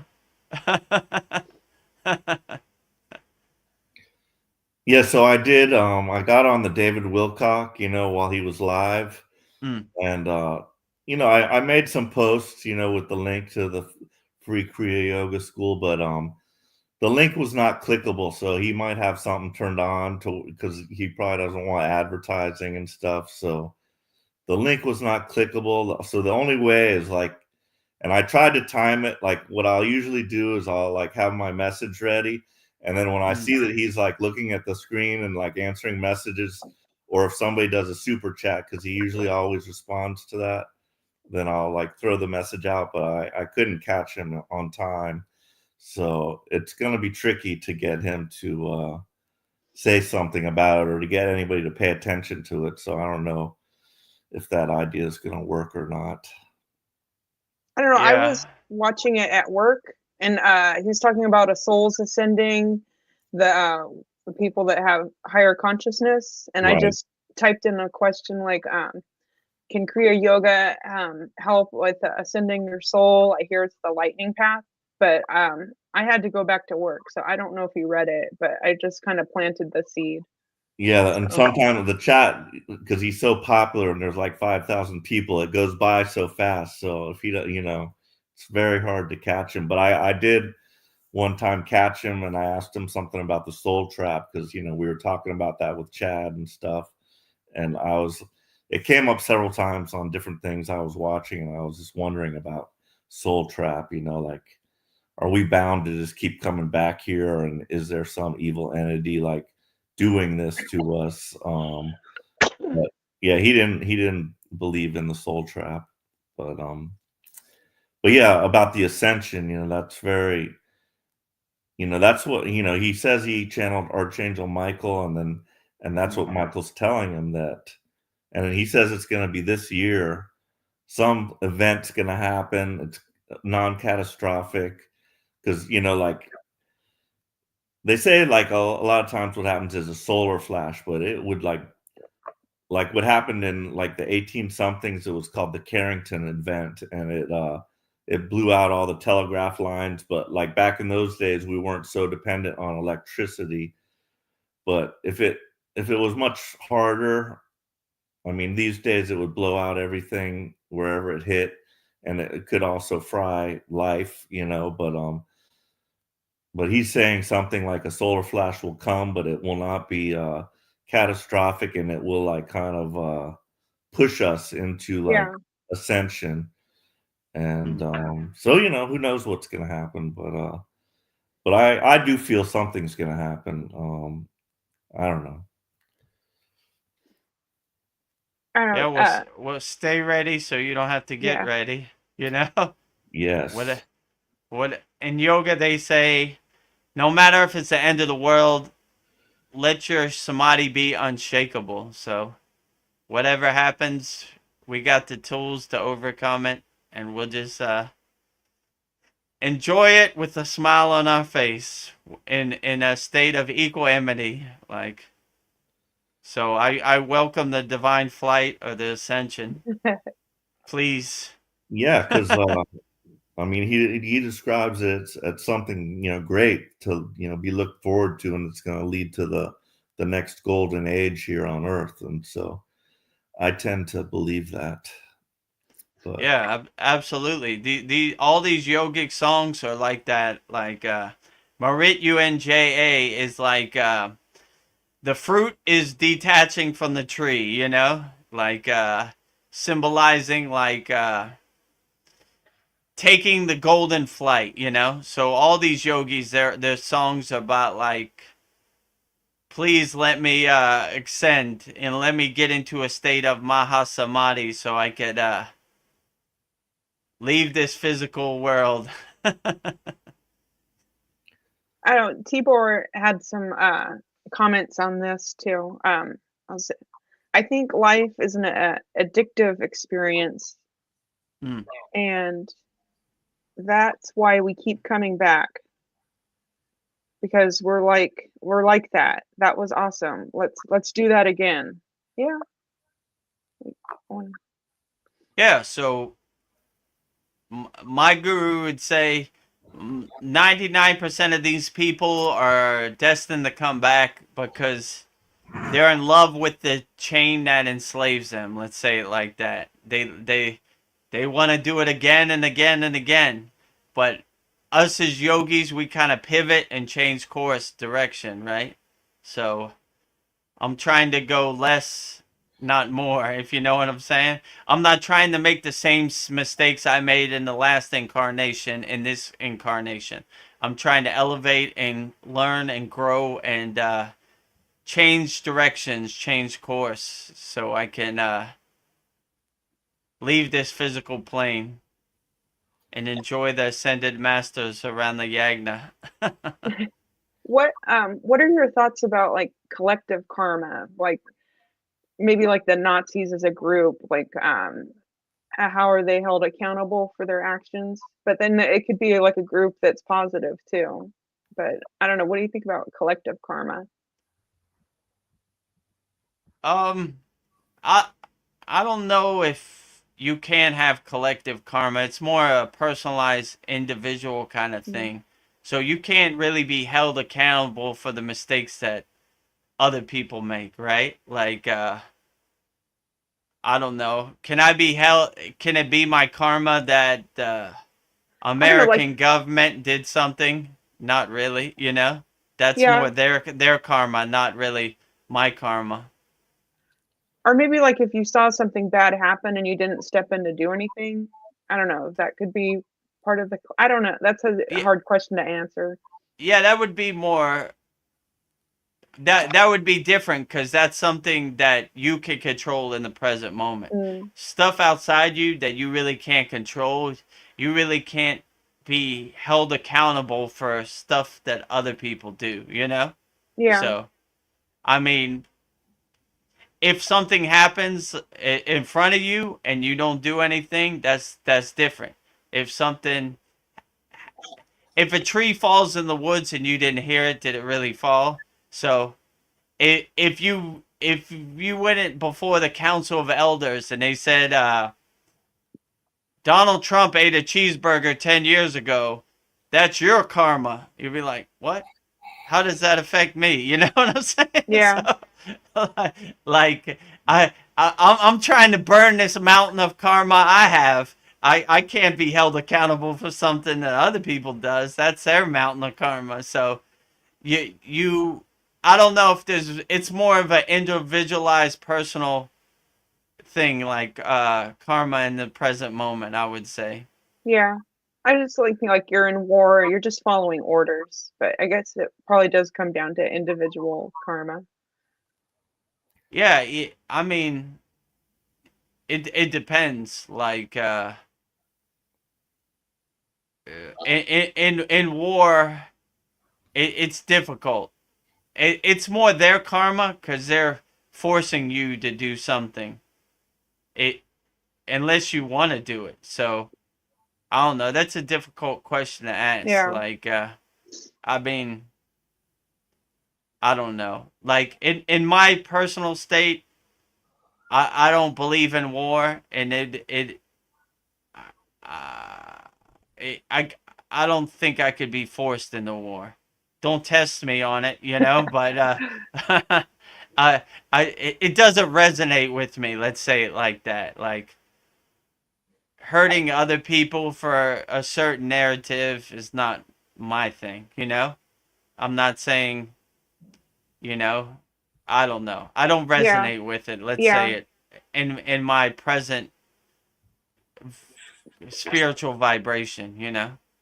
So, Yeah, when I joined the Navy, like it wasn't like I didn't want to go to war, and I didn't think any wars would come while I was in there, but I just wanted the adventure of it, and I like the the environment of just like working with a group of people and like just being with them 24/7 and just, you know, I tend to remember like the good stuff. There was a lot of bad stuff too, but like I have a selective memory when I think about it. I'm like, I just remember like a lot of good times, but there was definitely intermixed in there a lot of bad shit that, you know, man. But as far as the what we were talking about, I do think there's like a collective consciousness that can Mm. affect you. If like a lot of people are thinking bad thoughts, it kind of creates an environment where those bad thoughts might like enter Hmm. into your consciousness. And then about the other thing, being responsible, like I did hear like people in your family line, like with your genes, that can be some bad shit that they did or happened to them can somehow come down to you, like you have to end this, or you know, I don't know, but I've heard something about that. So I don't know if there's any validity to that. I mean, if somebody in your family did something, it's kind of the same thing. How could you be accountable for something that other people do? That's their kind of karma. So I don't know if you would have a genetic karmic thing, and it's kind of weird too. Like the bloodline you have in this incarnation, how does that translate into the next incarnation, you know? Hmm. So I don't know. I think it's more personalized and individualized. Like these would be, I mean, it's enough work just burning the trash mountain of karma I have in this life, and then I gotta burn other people's karma. Yeah. Whoa, man, this is a never-ending cycle, you know. And then I gotta, you know, outside my family, I gotta burn my whole nation's karma. I gotta burn the whole world's karma. Whoa, man, this is too much work out here, you know. I'm having a difficult time just burning my trash mountain of karma in this life, you know. Other people's karma, I don't know, you know. Uh, in my personal opinion, I would say it's just the karma that you have from past lives. Like I said, in yoga they say pradrahar karma, agama karma, and sanchita karma, which is in this life you're trying to burn all the karma you created in other past incarnations. If you don't create no karma in this life, then you don't have no karma to burn. And if you burned all your karma, you don't have future karma. So like, just do the best you can with burning the karma you have, and just the best thing to do is just be the best loving, kind, compassionate person you could be in this life. And I don't see how you could go wrong. So you won't create new karma. You know, you live in a state of what's called ahimsa, which is nonviolence. You don't hurt people. You love people wholeheartedly, and see where it leads you. I don't see how you could go wrong. You know. Yeah. Yeah, one time I had a Reiki session, and so they do something called an ancestral, like about what we were talking about. And like this woman was somewhat psychic, I think. And so I did the ancestral Reiki with me, and she told me that I had in my family line back in Switzerland, there was like these two families. One was my family, and then there was another family, and it was they were like feuding. It was like the Hatfields and the McCoys, and then that one of the opposing families raped the mom in my family, and a child was born, and then the father knew about that. He knew it wasn't his, and he rejected that child, and you know, didn't like the child, and so that caused, you know, a big problem with that kid, you know. And you know, we did something about that, you know. So maybe they say, oh, he's my ancestor, I'm going to tag along with him just like demons can affect you. You know, they might come and they might try to do something, you get you to do bad stuff or whatever. But so I really don't know, you know, about that. But what you said makes sense to me. Yeah. Well, yeah, all we can do is just be the best person we can be, and yeah. So, but yeah, I could imagine such a situation would have been very sad for that kid. And why would you hurt an innocent soul like a child? You know, whatever incarnation they came into. So yeah, I would just I don't know, you know, just be the most loving, best person you could be in the present moment, and I don't see how you could ever go wrong, whatever the situation is. So once you start getting attached to like emotions and different narratives, then you're going down the wrong path, you know. So if you know, there's bad outcomes in all situations, but if you have the mindset of equanimity, like you see the good in everything, or you know, then you should be okay. What I wanted to do is fly to Switzerland and like try to like research my family and see if there's any history of that. That would have been Yeah. fun to find out, you know. Hmm. I kind of feel like karma is kind of like your soul bank account. I mean, I think karma can give you freedom or it can be a burden. I don't know. I think karma works both ways. I don't know. I don't think karma is always bad. Um, Yeah, that's a good way to look at it. Yeah, I don't think karma's bad either. There's good karma and bad karma. It's just your perspective or your mindset, the way you look at it. Like, you know, if you look at karma as good and you welcome it, then it will be good. So it's just the way you kind of look at the perspective of karma. But I look at, I mean, I don't really think about it too much, to be honest with yeah. you. I just kind of do my sadhana, my yogic practice, and whatever happens, that's what happens. And I accept it wholeheartedly. So I don't really think about it like I do my yogic sadhana to burn this karma. I'm just doing it because it uplifts me and makes me feel good in the present moment. So burning karma is kind of like a byproduct of your sadhana doing it, but I don't really think about it too much, you know.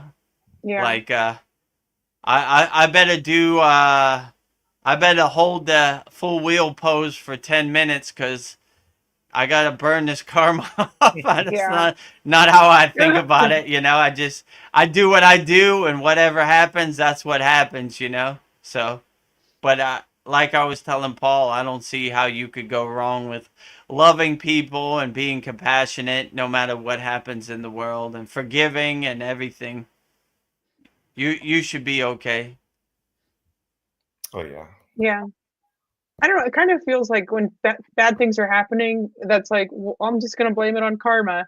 It's kind of like, that's what, Yeah, it's a easy thing to blame on, right? Like yeah. you're always trying to shift the blame, but my guru always used to say, if you want to blame somebody, go in the bathroom and look in the mirror and blame yourself. And instead of pointing that finger at other people, point it right inside. Like, I need to do better. Like, why does this affect me? Why does this hurt me? So you start taking responsibility for your actions instead of blaming other people. You take the blame. Like, I need to do better, and I don't need to let anybody's perception become my perception of me. So you start overcoming this, and you start uh, taking whatever obstacles come in your life head on. You know, like let's get it. You know, like I want it all today. Like give it to me. This is the best you got, ego. Let's dance. You know, so you stop being the victim and you start being more of the problem solver and the action taker, right? So that's what I would say. I look to Yeah. solve problems, not blame other people for the problems I have in my life. Are you an American or an Americant? There you go, Paul. Now you're talking, right? I am an American, not Americans.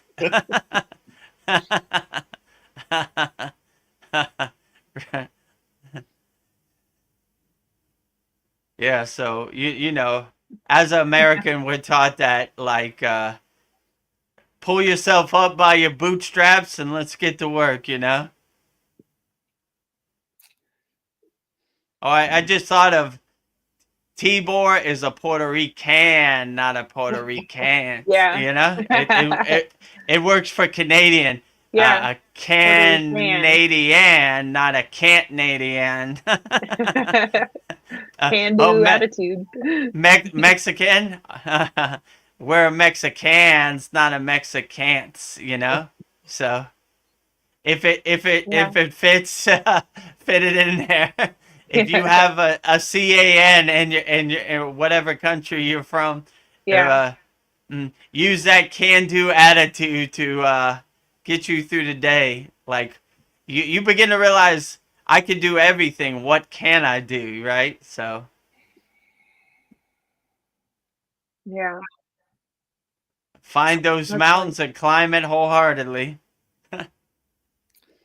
Yeah, it's weird to think that everything is like our beliefs. Like if I Mm, like absolutely believed I could levitate, then pretty sure I could do it. You know, yeah. it's just the mental Our block thought. that I've been taught that that's impossible, you know. So, yeah, it's just a matter of breaking that barrier. True. When you break down that wall, you'd be surprised. It's almost unlimited what your potential, what you can do. I mean, pretty much everything in my yogic journey seemed impossible before I got on the yogic path. Let's say it like that. So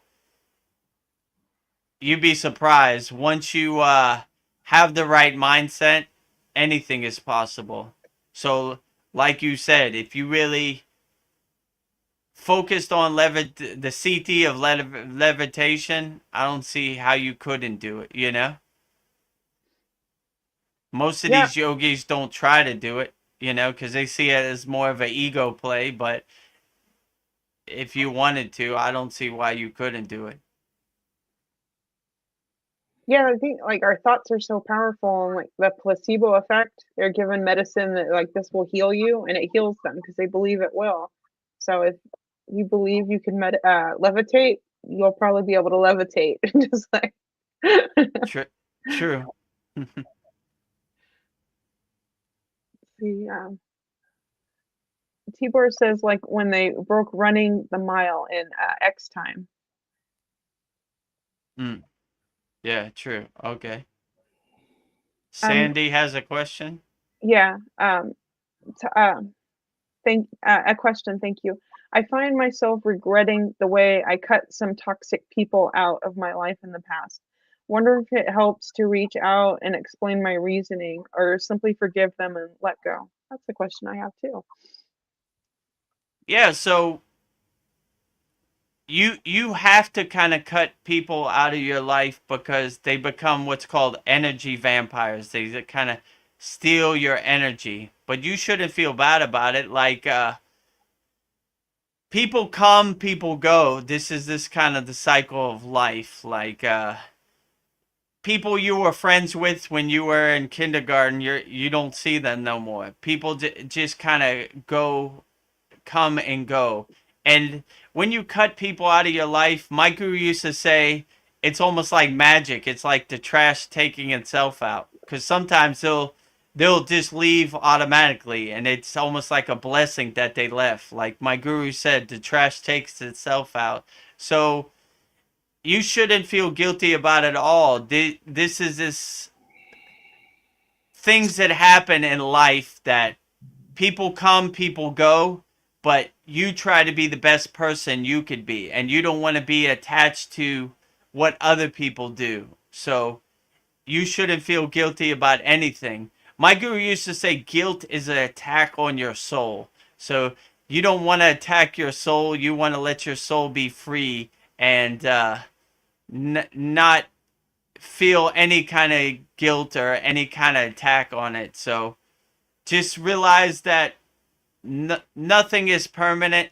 Everything has its cycle that it runs out of. So if you cut people out of your life, there's nothing to feel guilty about. It's just a purifying, a cleansing, like a spring cleaning of your inner house, you know? Like, I don't need these boxes in my basement no more. Let me throw them away. Let me clean out this dust. So do a spring cleaning of your people in your life. Put them in the trash can, take them to the curb. It's springtime right now. Let's clear out all the unnecessary people that bring you down, that drag you down, and don't let them drag you down. Only hang around people that uplift you and make you feel better in the present moment. People that bring you down, it's okay to cut them off. Nothing to feel guilty about. That's a common thing in Alcoholics Anonymous too, because I was a member of that group, and you got your drinking buddies, and like when you stop drinking and they're over there trying to still get you to drink, and they just want to hang around and drink. You have to shed those people. So it's a kind of same principle. Yeah, when you start to uplift your vibration, you can't really. Higher vibration beings can't hang out with lower vibration beings. Like cats and dogs don't relate, if you know what I'm saying. So apples don't relate to oranges or something like that. So like when you begin to uplift yourself, you begin to shed lower drinking buddies that you used to have because you can't relate to them. You don't resonate with them. You don't vibrate with them on the same frequency. And so sometimes that's hard to do because, your misery enjoys company, as my mother used to say. Like, I want Paul to be here drinking with me. I don't want him to be better, right? I don't want him to be uplifted, I need misery, I need company with my misery, Misery, being alone is no fun. I need other people to be miserable with me so I can enjoy myself. So I can feel better about my own misery.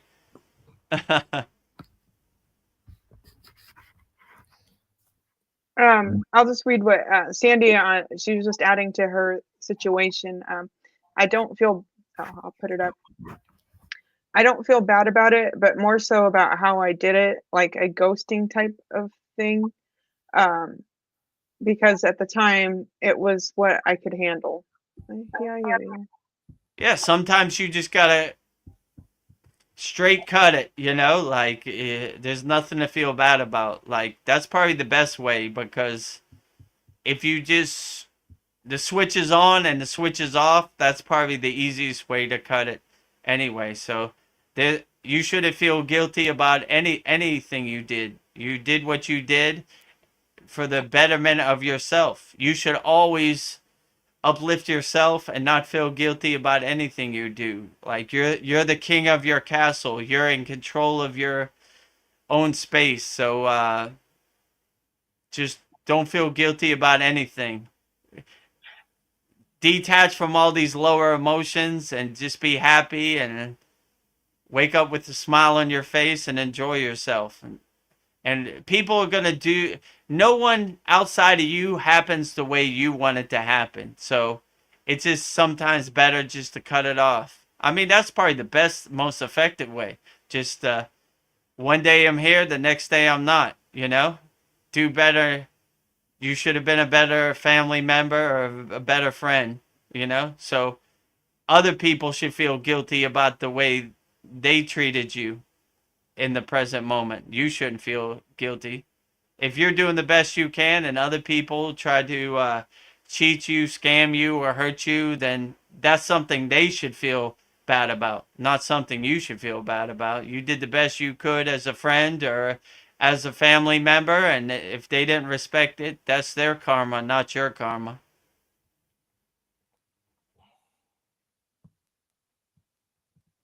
And then Tibor, oh, let me go back to comments. Let me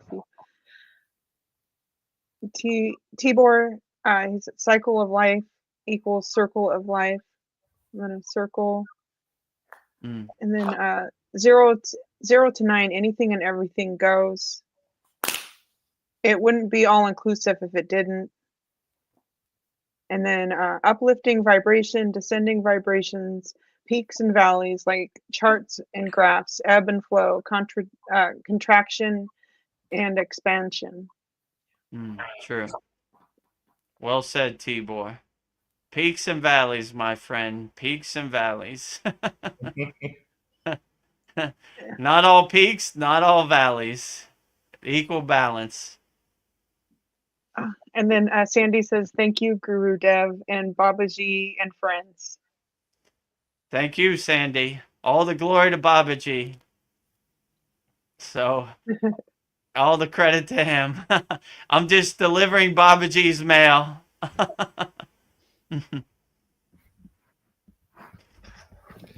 So, Sandy, if you like what we're doing here, we have a free Kriya Yoga school, freekriyayoga.com, where we post a lot of inspirational videos. So, yeah, join us there. I noticed we had like 60 some odd members on it. That's pretty good. Yeah, so we're growing every day. Yeah, we only had it. How long have we had it? 2 months now? Yeah. So every day growing, and we obviously have our Kriya Yoga School Masterclass. Oh, right there. Yeah, if you want to go on a call with me and see how Kriya Yoga could help you, give you a Kriya Yoga roadmap and some steps to take, step by step. I reformatted our school so it's more like a inline step, like start here, beginner course, intermediate course, intermediate course. So it gives you kind of a roadmap, a spiritual guide to kind of see if Kriya Yoga could help you. So if you want to get on a call with me, go to kriyayogamasterclass.com, click on the book a call button, and yeah, I'll go on a call with you, and we'll try to solve all your problems and see how Kriya Yoga could help you in the present moment. So I look forward to anybody that wants to get on a call with me. Let's try to solve your problems and be the best person we could be in 2025. This is nice. Love you guys. I had the subscription and attended once or twice but then discontinued because I felt intimidated by the yoga. Oh, I'm sorry. Nothing to be intimidated by yoga. Yoga's for everybody, so you shouldn't feel intimidated. There's a yoga practice for everybody, so if Vedagurudev can do it, you can do it. There you go, Paul. If I could do it, you definitely could do it. So there's yoga practices for everybody. No need to get intimidated by any yoga. Everybody could breathe. Everybody could meditate. You know, I know some of the physical asanas look intimidating when you see them. Like, I could never do that. Believe me, I thought the exact same thing when I got on the path of Kriya Yoga. But there's something for everybody in yoga. So in our free Kriya Yoga school, I explain the 5 folds.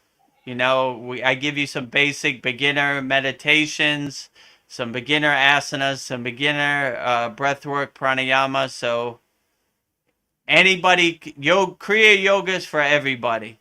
No matter how old you are, no matter how flexible you are, no matter where you are on the spiritual journey, we have something for you. So we're always welcome. Everybody's welcome. Nothing to be intimidated. Go at your own pace, and everything will be great.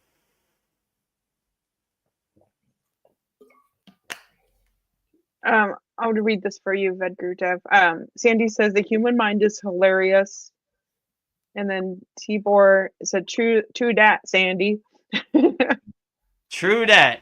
The human mind is hilarious. So if you could just witness your human mind as a detached witness, you begin to see the comedy show as it is, right? So that's kind of how I look at life, like a funny episode of Seinfeld, the hilarious joke of life, you know, not getting attached to it, getting my popcorn, just becoming the detached witness, just witnessing it, you know, enjoying my popcorn as a audience member watching the comedy show on the screen of life. The divine comedy. Well said, Tibor. The divine comedy of life. Absolutely. I like the one with George where he couldn't fit another thing in his wallet, and he put one more thing in there, and his wallet exploded. And, I find myself jamming lots of stuff in my wallet also. Yeah. And that's a good metaphor for your mind. You're trying to jam a bunch of stuff into your mind. Don't make your mind explode, you know? You take all that junk, throw it all away. You don't need it in your mind. You know, it doesn't matter what who's president or what Kim Kardashian wore to the Grammys. Don't try to squeeze all that junk into your mind. Keep your mind clean and simple and basic. What they call it? Minimal, right? Minimal stuff. Traveling light, my friend. What's in your mind today, sir? Nothing. Emptiness, right? A clear mind and a clear consciousness, you know? Not too much stuff jammed into my wallet, you know? Don't make your wallet explode with too much junk that doesn't serve you in the present moment. Keep your mind clear and easy, you know? Traveling light, my friend. What would you say is true happiness? Like something that isn't temporary, real, or tangible. It's not like something you can buy, but if you can have real happiness or true happiness, what is true happiness? I would say true happiness is inside you as you. So once you realize that you have happiness inside you as you, and happiness is not an external thing, it's an internal thing, then you could start to cultivate and enhance your inner happiness, right? You begin to see like buying stuff is only temporary happiness, but if I have inner realization of my happiness, then it's a permanent realization. So you carry that happiness with you throughout your day. It's not like a temporary thing like I ate some M&Ms and that gave me some mouth pleasure for 10 minutes. Yeah. That's temporary happiness. But if you realize you carry happiness with you always and it's inside you as you, and you don't have to buy nothing, you don't have to go nowhere, you just basically close your eyes and you will be the creator of your own inner happiness, then you will always maintain a permanent state of happiness because you've come to the realization of inner happiness, not external happiness. So carry that inner happiness with you all the time. So in Kriya Yoga, like Yogananda's place is called Self-Realization Fellowship. So he's realizing his inner self. And that is the highest goal. Same with happiness. When you realize your inner Ananda, which is your inner bliss or happiness, then you always carry that happiness with you. Because you realize that external things only bring you temporary happiness, but internal things bring you permanent happiness. Yeah. Yeah, I think a lot of people carry lack, like, oh, I'll be happy when I lose all this weight, and then they lose the weight and they're still unhappy. I'll be happy when I get all this money and they're still unhappy. If you could get to a place where I have everything I need, I'm happy, I love myself. I think a lot of people feel like they're lacking something. That would be amazing to get to that place where everything I need is within me. Yeah, who would carry lack with them? That's kind of Yeah. ugly, right? That's Yeah, but kind of like we're self destroying yourself. that's what we do to ourselves. Like, I'm Yeah, not I good at know. Yeah, so we self-destruct ourselves with these projections we put on ourselves, lack and like I'm not worthy or why should I do that? Or don't attack your soul. Let your soul shine. Yeah. Don't put these weights on your soul. Shed them off. You don't need it, right? This does not serve you. This lack in the present moment or this guilt in the present moment does not serve you. Let it go. Burn it in the fire. Detach, let go. Detach, let go. Yeah. I am enough. I have all Yeah. the tools and the Yeah. realization that I need in the present moment. I don't need anything else, right? I have my Yeah. shield up, protecting me from the outside world. I understand it's a total war zone. It's a total minefield out here. All these projections. I should buy this car so my neighbor thinks I'm cool, or I should kill myself at work because I want to have more Yeah. zeros in my bank account. Like, I understand all these projections, but like I was saying earlier, it's if you just, my guru used to say, you've collected all this junk, Vedagurudev, throw it all away and go back to zero. So just go back to zero. And yes, inner Ananda is a ultimate goal to have. And in our advanced class in our Kriya Yoga school, we have Ananda Bliss meditation. So if you get a chance, Tibor, check that out in our Kriya Yoga School Masterclass. It's in a advanced classroom. It's also in the meditation classroom. I think Mhm. it's number 10, but yeah, that's a good one. Go to your happy place, my friend. It costs nothing. You are the creator of your happy place. And just be as happy as you can. Yeah, and then Sandy says, yes, true self-acceptance unlocks all. True. Just be happy who you are in the present moment and don't let anybody's projections become your projections of yourself. Always be the best person you could be in the present moment. And you can never go wrong that way. So love yourself wholeheartedly as much as you can. And don't let anybody tell you who you are. You know who you are because you're the king of the castle. Love Yeah. yourself wholeheartedly. And if other people love you or not, it really doesn't matter. It only matters if you love yourself and you're happy with who you are inside you as you. So if you have that true self-acceptance, you can never go wrong. And no one's projections can become your projections because you know who you are, right? If somebody tells you who you're not, you don't believe them because you know you have self-awareness, self-knowledge, self-acceptance, and you're happy who you are Yeah. inside you as you. So like the whole purpose of this life is to find yourself and remember who you are. Yeah, the purpose of this life is to be as happy as you can, as loving as you can, and you already know who you are. My guru would say there's too many boxes in front of your door, Vedagurudev, right? So we become masters of distraction our whole life. So it takes some effort to reel that back and throw away all those boxes that are blocking your door. So once you become self-realized, no one can tell you who you're not. You know who you are. So the more of the journey is this kind of coming to that realization.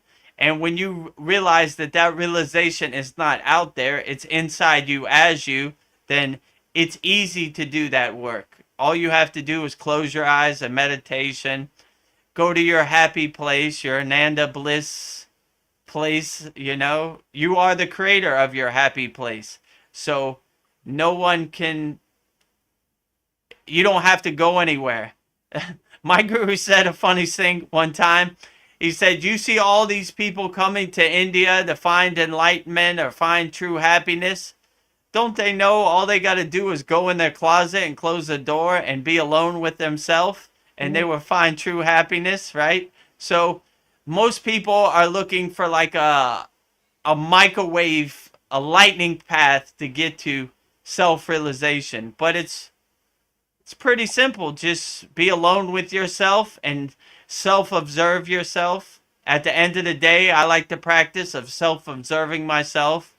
I could have did that better, or I was proud that I did that today, and tomorrow's a new day, and just be the best person you could be tomorrow. So just realize that you have all the tools you need inside you as you, and you could be as happy as you don't have to go anywhere, you don't have to do anything, you don't have to spend no money.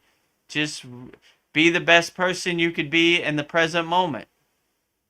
And if you need some tools to help get you there, join our Kriya Yoga School Masterclass or join the free Kriya Yoga School, and I'll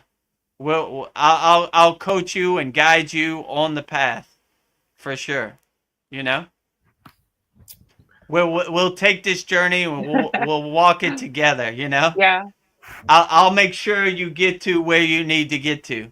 You know, we don't leave any yogis or yoginis behind.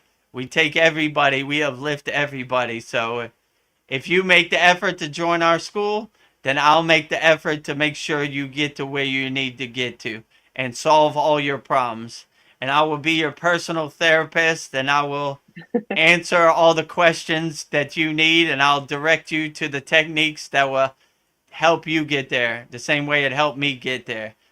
Or yeah, if you want, get on a call with me, and we'll solve your problems together. And I'll give you a spiritual roadmap to help get you there. Free of charge. On a more esoteric topic, relating back to the book I'm reading, do you think that the gods once lived here on Earth with us? Because in the book I'm reading, what happened, the fall of the angels, and then they mated with human women, which was prohibited by God, and then that created the Nephilim giants. And then when they mated with other humans, that created a lesser it kept going down and down as it got crossbred. But like I believe, like in the David and Goliath, that Goliath was most likely a Nephilim.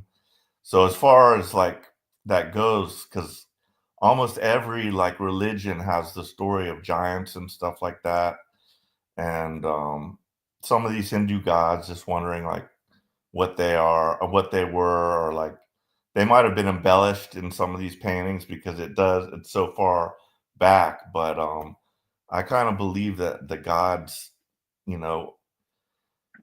did reside here on Earth with us, and along with the giants, the evil ones. What do you think about that? I mean, could be. It's hard to tell, Like I try to live more fixed in the present moment. So if I go outside and I see a Nephilim or a giant, then I would be like, okay, then they're here. So my guru always used to say, don't get too attached to the stories. These are good stories around the campfire, but do what uplifts you in the present moment. So, I mean, it's possible.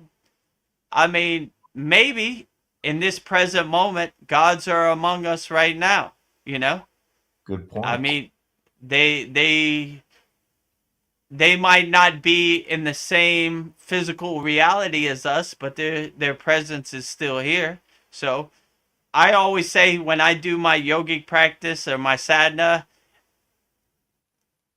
I'm always in the presence of gods, right? Or my ascended masters or spiritual guides. So Veronica asked me one time in a satsang before, are you ever lonely?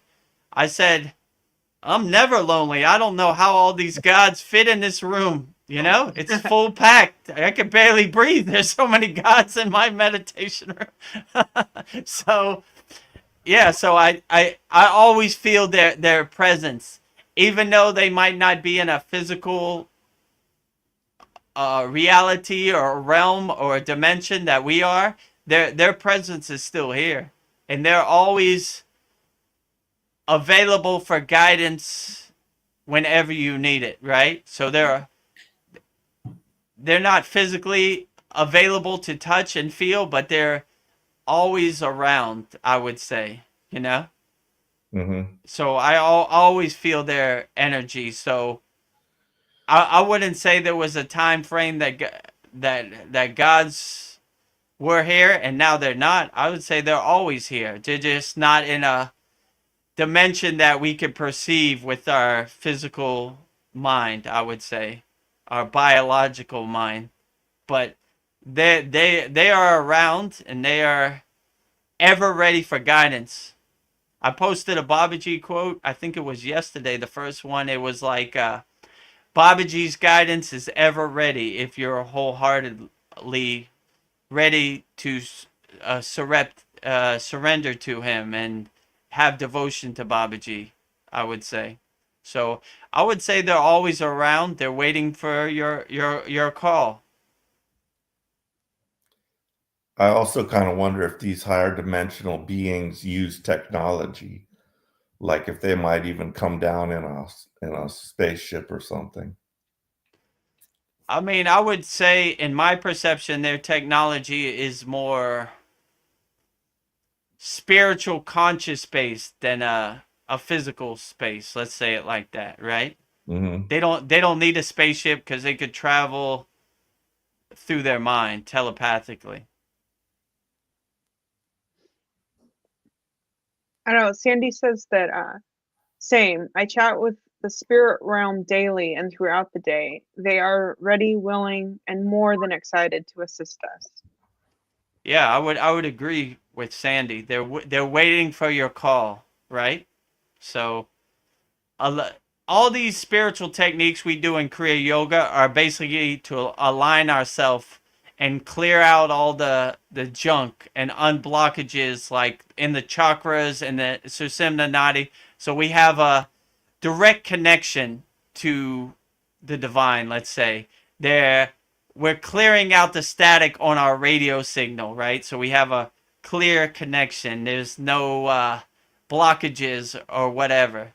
So if in our school we taught a technique in our Saturday class how to have a direct connection to Babaji, and that's basically what it is. Where they're waiting for us, we just gotta clear out. We gotta do the spring cleaning of our inner self, of our soul, so we have a clear ashram, a clear temple for God to visit us, you know. But they're definitely waiting for us. I definitely feel that, right? So however you make the phone call to whatever deity you pray to, then they're waiting to answer your call. So when we do mantra japa or we do the bija mantras, we're calling the direct phone number that resonates with the deity of choice.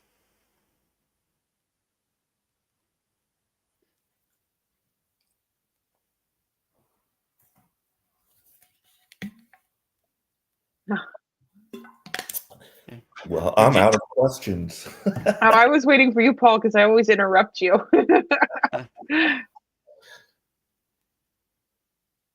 Was there I have another a question from Sandy? Yes. Uh, Um, yeah. yes, we are all vibrating and aligned.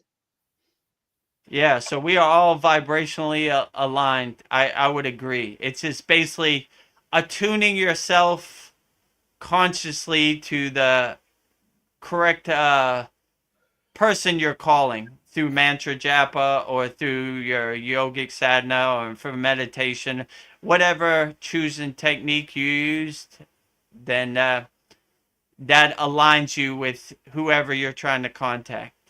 And then you become to the realization that it's not a dualist perspective. It's more of a oneness perspective. Like when I do puja in the morning, I don't need to pray to Shiva because I am Shiva. Basically, it's almost like a mirror reflecting back to you, like, you know. So once you have the realization of you are the deity and the deity is you, then you have that oneness with the duality. So you begin to realize that the oneness is the real answer, not the dualist, right? Like Jesus is over there and I'm over here. I am Jesus and Jesus is me. And they don't want you to kind of come to that realization because it's hard to monetize that. Let's say it like that. So uh, uh, the more spiritual path is with with no dogma and more oneness. Let's say it like that.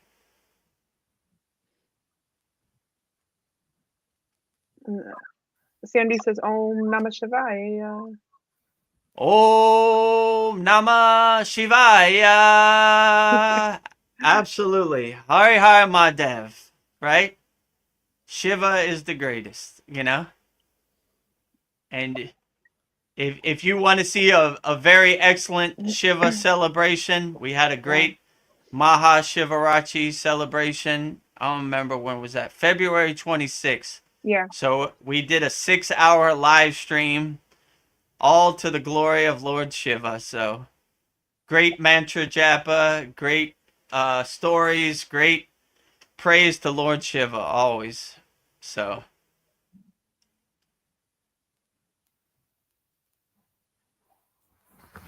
I have a question, but I'm kind of hesitant to ask it. But why? No I don't- hesitation. Give it to me straight. Okay. Is it possible for a regular person to have CD powers all along, but they were just lying dormant until a moment of like stress or the adrenaline rush? Or is it just the, I don't know. So I have a story. Like my first husband, I don't know. He was pounding in my chest with his finger, and he was like, "Give me money. I want to go out with my friends and have fun." And I just spent all our money on rent, and I had gone to heroic efforts to like get all the money, like getting change out of the couch and the car and putting it into rolls and taking it to the bank. And he's pounding my chest with his finger, and he's just in my energy. And I just pushed him as hard as I could, and he hit his head against the wall, and I knocked him unconscious. But it was just like I don't know. I was like, I thought I killed him, but then he like snapped out of it, and he looked at me like terrified and pissed off at the same time. But then after that, I just called my parents. I'm like, you need to come. I need to come home. I know you rented out my room, but I just need to stay on the couch until I figure out what I'm gonna do. But I'll have moments where I'm like really strong. I think it's like this adrenaline rush will like come over me. I don't know if that's a CD power, but I'm like I can be really strong in moments like where I feel like I'm threatened. So I don't know if that's something everybody has, but yeah, it just lies dormant in me. And people think I'm just like this nice kitten. I'm just like, but I know that I don't know. I can be like a bear, and I don't know if I'm explaining it right. So Yeah, I would definitely say your CD powers are dormant. They always say that in yoga. They say everybody has CD powers. They just don't realize it, right? So only these yogis realize it and have a connection and know how to bring these CD powers out, right? But they don't believe that they're special in any kind of way. no. They just had the realization of how to enhance it and cultivate it in the present moment. So that's basically, they all believe that we all have unlimited potential inside us as us to do whatever we want. We just need to come to that realization or do the proper steps to enhance and cultivate that and bring it out. So Yeah. Go on, Paul. I was just gonna say that's an amazing story. Yeah, I enjoyed it. Yeah, I've never really talked about it, but it was just something I've been thinking about. Like, where did that come from? But it was just like now I'm like, he was like in my energy, and I just wanted him away from me, and I just pushed him as hard as I could. So But yeah, yeah, women are just as strong as men. I think they can be. You know, they're in the military and everything, doing the same jobs. So, but yeah, something about the adrenaline too. Yeah, if you get like, yeah, I can imagine that would double your strength or more. yeah, and then probably like when you raise your vibration, things happen. Like when you're like get to like such a high level, you probably can access those things. But I don't know, like you said, Vedagurudev, it's just like a signpost of like where you are. I don't want to be attached to it. So I True. guess it works both ways. But yeah, humans, it's amazing what we're capable of. Oh, Absolutely. Unlimited potential. Sandy says, I got goosebumps listening to that story. Mm. Yeah, I never really, I think this is like the first time I've talked about it. You can learn to master that energy and harness it. Yeah, so that's basically what we do in our Kriya Yoga School. We realize our inner energy. We harness our breath with pranayama. We harness the physical postures with asanas. We harness mastering the mind with meditation. So we're basically harnessing our prana through pranayama. We're aligning it in. We're embedding it in our breath. We're mastering our mind and our energy with meditation, and yeah. So we're just basically aligning and cultivating our Shakti and our prana inside us as us, and saving our energy for a rainy day when we need it. So we're basically harnessing our energy and taking control of our inner energy. So pranayama means controlling the prana in your body. So we're controlling the prana in our body. We breathe from our root chakra to our crown chakra. So we're aligning it up and down. We're kind of centering it on the middle track, our Susimna Nadi, when we breathe. And same thing, we're mastering our mind. We're harnessing our inner divine power when we do our practice. So that's an excellent way that Sandy put it. We're mastering our inner energy and harnessing our inner energy and cultivating it and enhancing it and aligning it and centering it in our body when we do our practice of Kriya Yoga. Yeah, I just thought of something. My mind went to secret societies for some reason. And then I was thinking about how yoga was, in some sense, a secret society because before I found you, I was with that Russian group. Well, I don't know if they're Russian, but they're nationwide or worldwide group called Ananda something or other. But I wanted to learn everything, and I hear them saying, no, we're gonna give you like the basic, but if you want the full deal, you have to come and get initiated. And I'm just thinking like how you're really like a pioneer. You're the first one that is offering this to the world without having to be in person. And just wondering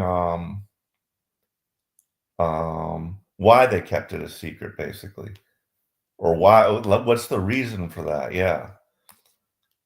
In Veronica's interview, she asked me this question also. The reason they keep it a secret, or like an oral in-person tradition, because they would say we only talk to people that can hear what we have to say. So these yogic techniques have been cultivated for thousands of years, and they don't want it to be in the wrong people's hands, right? Or people who are not worthy of teaching yoga use these techniques wrongly, right? So they kind of have that kind of mindset, which is kind of, in my mind, like an old school mindset. Because if you could help anybody with Kriya Yoga, why wouldn't you? It's meant to help people overcome whatever problems they have in their daily life and solve their problems. And from being a member of our school, if you integrate Kriya Yoga into your daily life, you live a more blissful, happy life, right? It helps you look for opportunities to overcome any problem you have in your daily life. So I would I don't know why they keep it kind of secret. Like they're not too technology based, so they don't recognize technology. Like when I was in the Himalayan mountains, there was no phone service, there was no internet, so they don't really. They're kind of set in their old school kind of way, right? And they don't. How could I say? They don't want to break the tradition of the lineage or the parampara, as they would say, like to bring unworthy people into their lineage that they see unworthy. But I see everybody as worthy, right? Like Kriya Yoga is an excellent tool to help people around the world, and why wouldn't you if you have the opportunity? So I really look at our Kriya Yoga school as a real opportunity to help as many people over the internet being better people and uplifting them and helping them overcome their daily struggles with the practice of Kriya Yoga.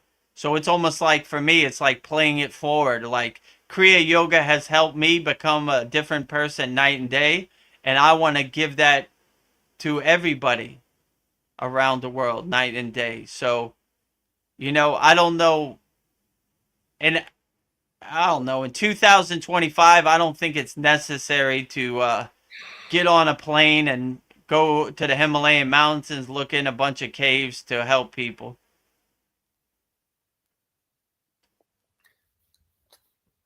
Yeah, that makes sense. Hello, beautiful people. Hello, Mariana. Welcome. And Oh, wait. Sandy's, go ahead. Go ahead. Yeah, Okay. you go ahead. Sandy says, awakening and healing to all. Absolutely. Awakening and healing to everybody. I want everybody to be the best person they can be. I want everybody to be pain free. I want everybody to be spiritually awakened and healed and live happy, blissful lives. That is the best payment of all. You don't need to pay me money or fly to Thailand to see me. Be as happy as you can inside you as you in the present moment. Let's So- just all pool our money and build an ashram Yeah. in Vedagurudev's backyard. We'll put like a bunch of little cabins back there and we'll all just live there. Well, you might be surprised. You put that energy into the universe, you might get it. Yeah. I hope so. Ooh, ashram, I'm all in. I don't know, we're all excited about it. Maybe we can make it happen. Well, we have an online ashram, Yeah, we at our do. Kriya Yoga school. So we have meetings there. We have a Saturday class where, I'm always available to answer all our members' questions. So in the meantime, we have an online internet ashram that you're all welcome to join. And yeah, hopefully one day when our finances are correct, we will build a physical ashram in Thailand or wherever it needs to be. That would be excellent. Sandy says, my partner and I have been wanting to go to an ashram. It's coming. Yeah, it's coming. We put it out there in the universe many times already. So when the timing's right, what they say, when the student is ready, the teacher will appear. How would yogis deal with demonic presence in a house or just that's attached to you? Oh, that's a good question, Yeah. Mariana. So well, my guru always used to say that demonic presence are scared of people like us because we carry divine energy. It's like it stinks to them. Like they don't want to come around. They want more easier targets than people who are vibrating on a higher frequency, right? So we demonic presence, we laugh at them like the joke they are. So they have no control over us because we're not scared of them. As a yogi, we stay in a state of fearlessness all times, no matter what happens. Like, I like when Babaji says in the voice of Babaji, death is a joke to me. I am the death of death. So if we're not scared of death, we're not scared of anything. You know, demonic presence is almost like kindergarten to us, right? Like, come on, you know, like you're joking over here, right? So we laugh at the demonic presence, so they don't have the control that they want. The lower frequency of fear, we're not in that frequency. We're in a higher frequency of fearlessness. So they don't have the control, or we laugh at them like the joke they are. Like we welcome the dance, right? Like that's the best you got, demon. I'm ready to dance with you anytime. But they don't want dancing partners. They want people that are scared and who buy what they're selling. So if you were to deal with demonic presence, like let's say there was a lingering demonic presence, I mean, I would burn some sage, I would burn some incense, and just let the demonic presence know it's not welcome. And there's one Siddha who's named Agastya, who they call him the demon killer. So when Shiva was getting married to Parvati in the north of India by like Kailash, they sent Agastya to the south of Thailand, which is called Tamil Nadu, to make sure the demons didn't get out of place while Shiva was busy getting married. So they call him the demon killer. So if you really have some demonic spirits that are bothering you, I'll give you Agastya's mantra. And anytime these demons come, just say Agastya's mantra. I'll give it to you in private in our school. So if you would like that, Mariana, I'll give it to you. So anytime you feel a demonic presence, call Agastya, and he will slay your demons for you, because that's what he does. He loves to eat demons. He loves to slay demons. So anytime there is a situation that your normal sadhana can't be solved, we call Agastya to give us some added assistance, and he's always looking for a demon to slay. So if any of our Kriya Yoga School members need that, just message me on the school chat, and I'll give that mantra to you. I'll give you mantra diksha for Agastya. Or maybe in this week's class, we give it to everybody, you know? Yeah. Just in case. I was Just just in gonna say, case. I wanted to. Yeah, I was just thinking, send it to me. Yeah. So why keep it secret? You know, if you're in our Kriya Yoga School, I will give you the mantra for Agastya this week in our Saturday class to slay your demons wherever they're at. And it'll be in our PDF notes. So our 57th class, I will have Agastya's mantra diksha, Shanti mantra diksha. So that's a good one. Yeah, Paul, last week you saw, you asked for the exact techniques where I got on the path of Kriya Yoga, Babaji Sanyama. So that was in this week's class. You saw it, right? Yeah, thanks. Yes. Yeah, so no problem. Yeah, that was a good idea. Actually, I think I said Paul's on fire this week. Yeah, you asked a lot of good questions. So I was like, sometimes I need a kick in my butt, like, oh yeah, Babaji Sanyama, that's the class this week, you know? So by Mariana saying this about demons, I'm like, I had a click in my brain, like, oh yeah, that's a good mantra. Yeah. I'm giving that to all of our students this week in our Saturday class, you know? Agastya's Shakti mantra Diksha. So yeah, in our school we have a lot of powerful mantras. So Tibor resonates with Jesus, which on Christmas we had a Yeshua mantra Diksha, which was Jesus's direct mantra. Babaji's surrender. Whatever Shiva mantra Diksha. Yeah, so we have a lot of powerful mantras that we say in our Yeah. class. We don't say them over the internet because we don't know who's listening, but inside our class we have a lot of great. We actually have a mantra classroom which has Mm-hmm. 10, 12 mantras that are really powerful. Veronica is a chef, so she likes the food mantra. We have the Kavacham shield mantra for protection. So we're mantraed up with mantra japa or mantra diksha inside our Kriya Yoga school. Yeah, that's a good incentive to join. And I keep thinking you're going to run out of things, but like you just got an idea for a new meditation mantra. So yeah, I don't know. I feel like you keep coming up with new ideas.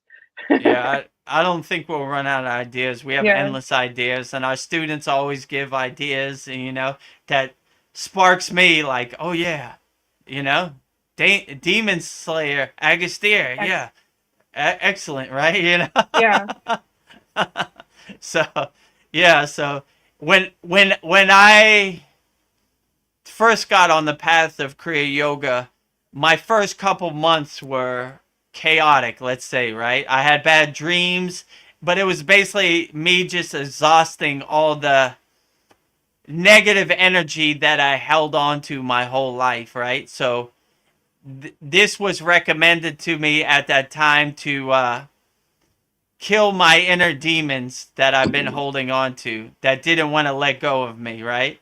Because when you treat your body like an amusement park, like I did before Kriya Yoga, those negative energies that are attached to you don't want to let go. So it's a struggle in the beginning, right? Like the ego wants to fight you. It doesn't go down with a fight. Let's say it like that. So when I decided to get on the spiritual path of Kriya Yoga, they fought me for a while, right? So this was recommended to me by my guru Agastya's mantra to help kill those inner demons that you're fighting with, or the physical demons, or whatever. So, like if in the yogic tradition, if hopefully you never do, but if you cross paths with a demon and you have Agastya's mantra in your pocket, by all means give it to him. yeah, But it's almost like it's a 100 times super powerful holy water, right? So they definitely don't want to meet Agastya on the battle plane, let's say it like that, So this is a good one, and that's a good idea, Mariana. I'm glad you brought that up. So in our 57th class, is 50, yeah, 57th class Agastya mantra Diksha. Plus we'll be reviewing what we learned last week, which was the 5 mudras, and it was Babaji Sanyama. We'll go over that again. Those are all very powerful. I'm sure the Jesus one would be good for demons as well. Oh, yeah, for sure. I mean, any of these are pretty good, right? Yeah. Anytime you say God's name or any deity's name with love and devotion in the presence of darkness, oh, you're shining like a super lighthouse light into the darkness that doesn't want any light, if you know what I'm saying. So we always, no matter what mantra we say, we always carry the light, like I like when they say in the Bible, yea, though I walk through the valley of death, I shall fear no evil. So if you have that kind of light perspective, you are a light worker bringing the light to darkness. You don't hide under your bed they hide under their bed. So that's what I'm saying. They don't want that light to be shined on them for sure. So yeah, bring the light to the darkness. That's what I would say in any situation. Yeah. Did you ever ask your guru anything about demons or jinn? Have you heard of like tales of jinn or anything in the India? Yeah, I have, but he always said the same thing. Like I just said, this we carry the light. We carry the inner Jyoti, which is the inner light, the inner Deepam, the inner light, the inner lamp, the inner torch. So these lower frequency beings, these dark energies, don't want to be around people with the inner light. So we have zero interactions because they want to go to people that are vibrating on a lower frequency. When you're vibrating on a higher frequency, you laugh at them like the joke they are, like, get out of here, you know? This is kindergarten. This is light work, you know? I'll dance with you anytime, right? But they they don't want to dance with you, let's say it like that. So that's why I kind of preference that with saying if you're doing your inner work, these people, it stinks to lower frequency. They want easy targets or people who are can relate to them. If you laugh at them like the joke they have no power. Let's say it like that. Their currency is fear. And if you're not in a place of fear, they have no money. Let's say it like that. So, but they're around, but they don't come around people like us. Let's say it like that. And if they do, they get a bad surprise. And, right? Like, oh, I've been waiting for you. Where's my Agastya mantra? I got you right now. Let me pull out my malas and my Raksha beads and let's get to work. So they'll run for cover quick. They hope you don't understand who Agastya is, or you don't have any kind of spiritual techniques to uplift you. So Sandy says, I've worked as a psychic and a medium since 2019 and have done over 3,000 readings. Nothing negative has tried to creep in. I don't operate in fear currency. well Yeah. said, Sandy. Yeah, true. Like if you're aligned and you're on a higher vibration, and to be like a psychic, you would have to be on a higher kind of frequency, right? You're not going to get spiritual intuitions on a lower frequency. So if you overcome and stay in a state of fearlessness, then like she said, she's done over 300 readings, and none of these negative energies or lower frequencies ever try to come around. They stay away, right? Like, let me go to the next house. They're in a fear-based frequency. This house is off limits, right? So in yoga, they would say, like, all the yagnas we do, it creates like a kind of force field around your house and home where it's more carrying divine energy, and lower frequencies are not welcome. So like I always say in yoga, if God comes to your door, don't leave him out in the cold and rain. But if your ego comes to the door, leave him out in the cold and rain. So the ego never comes to my house because he knows I'm going to leave him outside in the cold and rain. And I don't want to play games with him. I don't believe his liars, his lies, or, like I said before, liars tell lies. I just laugh at him like the joke he is, so he has no control.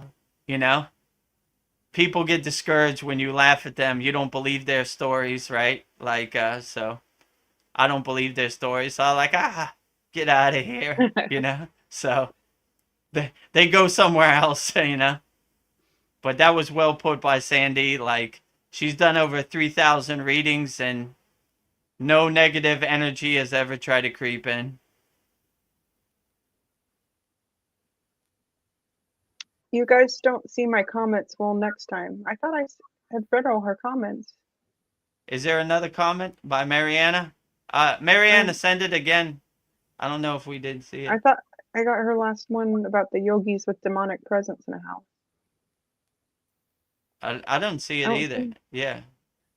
Maybe send it again. I don't know why it didn't Yeah. come through.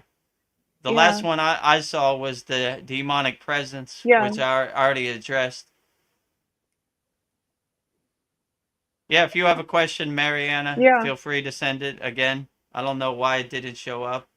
But, Maybe a demon was blocking it. Yeah. We need to pull out that Agastier. Oh, those dirty demons blocking our YouTube comments. I got something for them. Yeah, that's right? the only comment I see from her. Oh, it's okay. Yeah, if you can, just send it again. I know you were talking about Jesus before. I think my favorite story from you is when you were on your travels and you saw the tree in the middle of the river, and you asked about it. And like, that's Yeshua's tree. I think that was like a beautiful story. Yeah, so when I'll tell it again for everybody who hasn't heard it. So I was in Hyderabad, you know, Hyderabad Baba at his ashram, and every let's say every night at 4 a.m. we would go to do what's Brahma Mahuta, which is basically we would meditate by the river, and this is Brahma Mahuta is when they say is the highest vibration. So all yogis like to be in a meditative state or samadhi at 4 a.m. because they feel that's the highest vibration of the day. So we were by the lake, and there was a big tree in the middle of the lake. There was no other trees around. And I said, Baba, why is that tree in the middle of the river? Like, how is that possible? There's no other trees. And he said, that is Yeshua's tree. And I go, Yeshua? You mean Jesus? Yes, that's Jesus's tree. And I was like, why did they call it Jesus' tree? Because when he came to India, that's where he meditated. I go, so that is the exact tree that Jesus meditated at when he came to India. He was like, yes. I was like, okay, I'm going to it. So let's go. You know, he didn't want to go, so I went because it's more of a raging kind of river. So you kind of got to cross the river way up here and kind of drift down to it. So it's not recommended. So I went to Yeshua's tree and I meditated out there, and I had a profound meditation under Yeshua's tree. So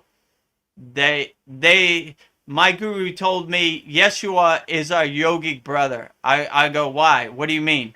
Because in these CD powers that he has, like let's say Mahasamadhi, where he could not only go but come back, resurrect himself, right? These were CDs that high level yogis have taught him, they would say in the yogic tradition. So, as you know in our class, we look at Jesus, Christ consciousness, as a high form of yoga, right? So we respect Jesus. We look at him as our yogic brother, as they would say in his mantra, a yogi from outside of India, but still our brother, right? So Jesus, when you go to Self-Realization Fellowship in Pacific Palisades in California and at Los Angeles, they have a picture Krishna, Jesus, Babaji, Yukteswar, Lahiri Messiah, Yogananda, right? So they all look at all these ascended masters as equal, right? So Jesus and Babaji are on the same frequency, let's say.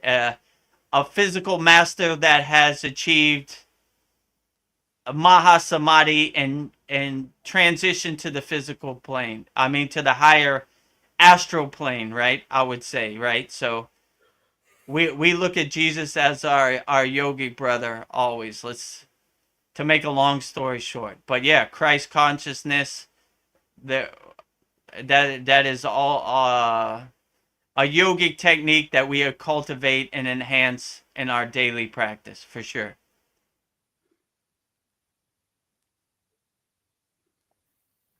So that is Wow. the Yeshua Jesus tree story in a nutshell. If you have questions about it, you could ask me about it. But yeah, so I don't know. Sandy just said, yeah. Wow, Yeshua's tree, beautiful.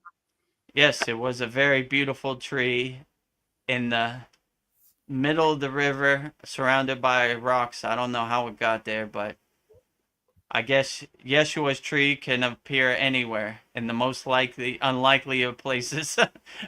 A raging Indian river.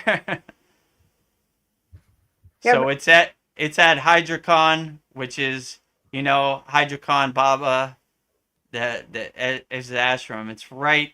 There's a river behind where they all go, where Hydrocon also went to meditate, and it's right there. yeah. Maybe when we go on our spiritual pilgrimage, our yantra, we can see it. It's hard to get to, but I think it's made that way on purpose. Like Yeah. there's not like a bridge or anything. So like I said, this is a raging river in India, so I had to go in the water up here and kind of drift back to there. It took like 3 times to do it actually. Oh my God. Because I had to figure it out because a couple times I went too early and I passed it, and so I learned from my mistakes, so I had to walk farther up the river and kind of drift back to it. But yeah, so That's funny. yeah, so it's not meant for the regular person. Like even my guru didn't want to go. He was like, "Nah, too dangerous." But I was set on going to Yeshua's tree, so I figured out the logistics. With a couple misfires, but it's okay. I got there eventually, and it was worth the swim or the drifting in the river. Let's put it that way. Nobody else went with you? No, nobody else wanted to go with Nobody me. crazy enough. I was the only one crazy enough to go. Even Ved Mooney, who was crazy, he didn't want to go. So I guess it was a solo journey I had to take by myself, but I was up for the challenge, so I did. How was the meditation under the tree? Yeah, outstanding. I connected with Christ consciousness, and it was outstanding, and I cultivated it, and yeah, it was outstanding. Awesome. I would Wow. definitely do it. I try to do it as much as possible, under the tree or not under the tree. But yeah, that elevated me to more of a Christ consciousness. Let's say it like that. So I look forward to doing that practice, which I demonstrated in our Kriya Yoga School. It was on our Christmas Yeshua class. So that is the exact technique that I use. So if you go back, you could see Christ consciousness. That's probably another one I should probably put in the class, actually. You know? Yeah, we could do a repeat of that one. That's a good one. Yeah. Yeah. You remember that one on Christmas? We did a Yeshua celebration, Yeshua mantra diksha, Yeshua Christ consciousness, and yeah, it's a good one. That was a good one. And It in that seems like- class, I stated why Christ was a yogi, right? Why Jesus, Yeshua, was a yogi. The similarities in how his practice was a yogic practice. Let's say it like that. Yeah, I do believe that, because they have all the missing years that they can't account for. And I know he went traveling all around the world and And yeah, I heard Babaji was the one who instructed him too. Mm. I don't know. I wouldn't find. I would find that highly likely. Yeah. Yeah, you know. I mean, I'm a Babaji lover, so I'm gonna say everything Babaji says is true. But it resonates with me. Let's say it like that. It seems like a lot of these ascended masters had their own tree. Kind Yeah, of, yeah. you know Holding what? on to. Now that I think about it, that's exactly what I was gonna say. So where I was initiated in the Kriya Yoga is called Katagama, Sri Lanka, right? And the exact place where Boganantar initiated Babaji in the Kriya Kundalini Pranayama. They had a big, I forget what kind, maybe it was a Bodhi tree, but it was super huge, right? So about 30 years ago, maybe 20 years ago, they cut down the tree. And they say the guy who cut down the tree went crazy because he kept hearing voices like, "Why'd you cut down my tree?" And he left the earth. Let's say it like that, in polite terms. But they have a temple there, right? So when I went there, exact place of the tree has a Babaji temple, and I have pictures of me meditating in front of that. So the place where the tree was, they have a shrine dedicated to Babaji, and in that temple, that temple, it's a Muruga temple, right? Because these people, like in Sri Lanka and South India, they're Tamils, right?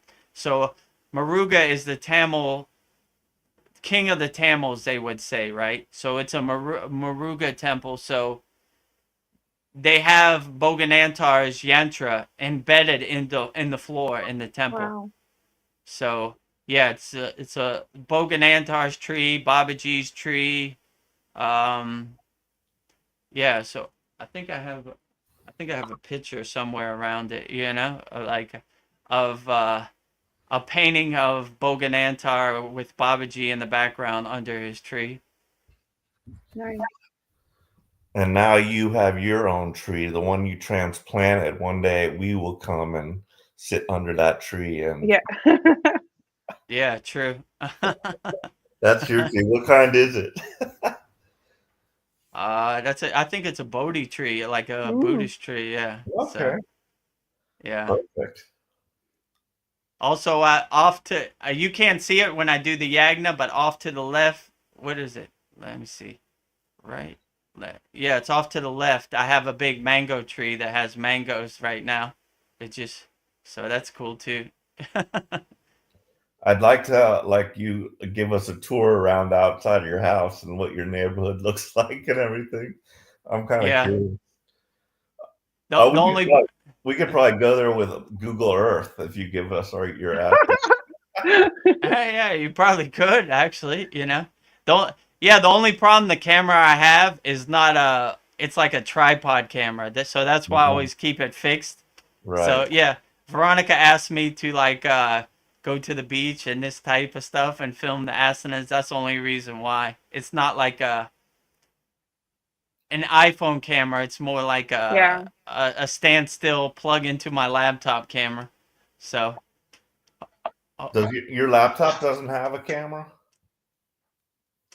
yeah, it has a camera. It has a webcam, Right. and it has but this camera I plug into a USB, so it's more of a HD kind of camera.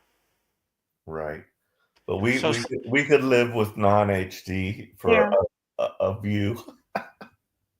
yeah, I'd have to figure out the logistics. Maybe I'd take my laptop around. Yeah. Well, Paul, when we move to Thailand, we can do these videos with Vedagurudev doing the Holy Yagna fire in Oh person, yeah, or that'd be great. in your car singing mantras. Yeah, that's the only Yeah. problem. I have no one to film me right Yeah, now. we So if I had need to someone to come. film me, you could film whatever, Yeah, Like yeah, we'll I do could. reality TV. You get to, I have a driving temple in my car, so I have like a shrine like on the dashboard with big statues. So I drive around my deities. That would be so fun to record that and then just be singing in your temple car. Yeah, so I sing mantras and bhajans. That's all I do. People think because I used to be a DJ, I listen to music all day. I don't. I listen to silence. I just sing mantras and, you know, yeah, praise all the Yeah. deities in my car and every. Yeah, so I drive around with a shrine of deities. Let me see who I got in there. Lakshmi's in there, Ganesha's in there, Brahma's in there, Shiva's in there, Dancing Shiva's in there. I think Maruga's in there too, you know? So it's a full house. Yeah. We need to get a video of that. Yeah. Maybe I'll post it in my school, like a picture of me with all my deities in my car, you know, driving around.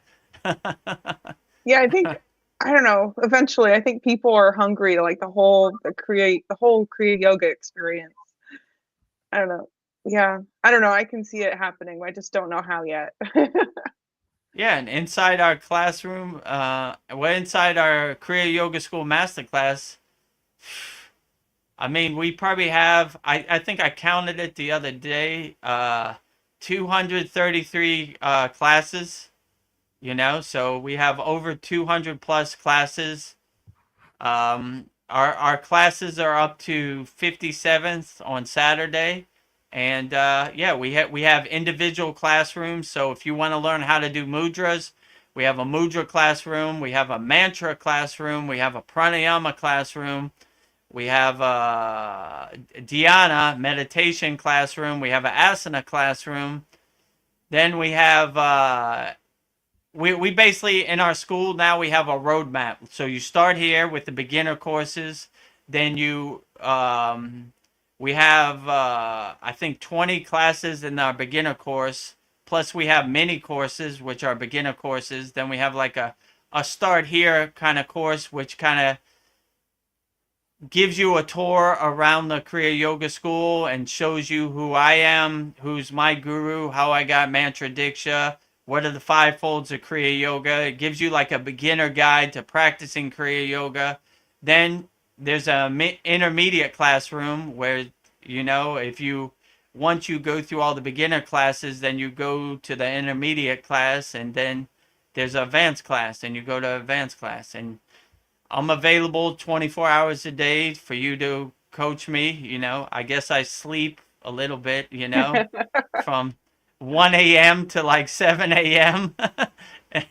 And so I'm always available. If I'm not available on the school chat, or if you comment, then I'll get back to you when I rise and shine, you know.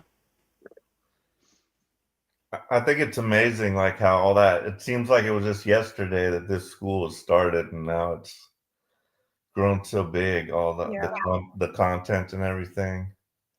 Yeah, so like we had our 1 year anniversary. When was it? March 8th. So it's almost a month ago.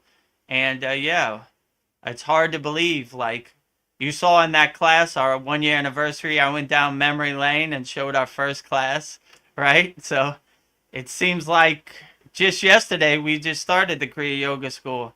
And the progress we've made over the last year, all of our members, it's been like night and day, right? Like I can't even recognize me in the first class, you know? Like who was that guy?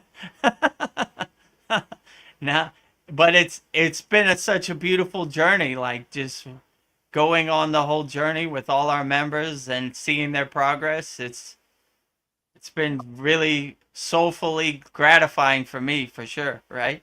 I can't think of anything else I want to do. And that's why, as you know, I love Kriya Yoga, so I'm always posting Babaji quotes. Yeah, just, when was it? Yesterday, we came out with 3 daily YouTube long form videos. So we have the Satsang, we have the Babaji quote. Now the Babaji quote has a video with it where I explain the Babaji quote every day, which is great. And then we have when Veronica interviewed me, we have a Ask Vedagurudev. So each one of those questions from the interview is on there also. So do a lot of Yeah. work on that Kriya Yoga School. Plus, Yeah. Veronica and Cal post like hundreds of videos per day on our school. So there's so much value. I mean, it's crazy. Like, Yeah, no. and thank you, Veronica, for sending me the image of your beautiful painting. Oh, you're welcome. Have to take it to Walgreens and have them print out a color one for me, and I can, just put it in a little frame and put it by my meditation area. Oh, wow. nice. That's amazing. I can't wait to see it. Yeah. Yeah, I look at mine all the time. Yeah, there it is. It Well, is that's awesome because I always like to, in my practice, thinking about the feminine and the masculine together. Right. Like I'm always like, I say, I say something to all the Siddhas and to Babaji, and I say to the divine feminine, and then I go to my gurus, and teach and my acharyas, and give thanks to all them. Yep. that's really nice. Nice. Beautiful. So I don't know. I think I already know how you're going to answer this, Vedagurudev. But what gives you a sense of awe? Well, well, what I said before is nothing Yeah. at this point gives me a sense of awe. I've seen it all. I mean, nothing really surprises me, but a sense of awe, I would just say I have a sense of awe when I wake up in the morning. I see the sun, I put a smile on my face, I feel happy as can be. Thank you, God. Babaji came to work, or the source came to work, or Yeah. whoo, today is going to be a great day. I feel totally blessed just by opening my eyes and seeing the sun. I wake up with a super smile on my face, like, thank God. Because if I wake up and the sun's not out, I'm in big trouble. Well, I'm not in big trouble, but, I'll just go into my deep Mahasamadhi in a sense. Yeah. Like, all right, it's over here. Let's take the divine flight and let's get out of here. But yeah, I mean, everything basically at this point gives me a sense of awe, like just by vibrating my frequency. Nature is just so vibrant and so beautiful, Yeah. and birds and animals and sun and grass, and like I I have to think what isn't give me a sense of awe right now. Everything gives me a sense of awe. Like like I saw Cal made a post today. I think it was under my Babaji. It was like 1,000 Yeah. words. I was like, whoa, whoa. I was blown away. I was like, wow, I just posted a couple words of some emojis. He wrote a whole paragraph and Yeah. book. I was like, wow, like he's feeling the Kriya Yoga energy, right? Like he is a true believer, right? So Definitely. yeah, like all the videos our members post, like all the quotes, everything gives me a sense of awe, and like yeah, so I find it hard to say what doesn't give me a sense of awe at this point, like I just wake up in a total blissful state of awe the whole day, right? Like everything is so great and so outstanding, So Yeah. I would definitely say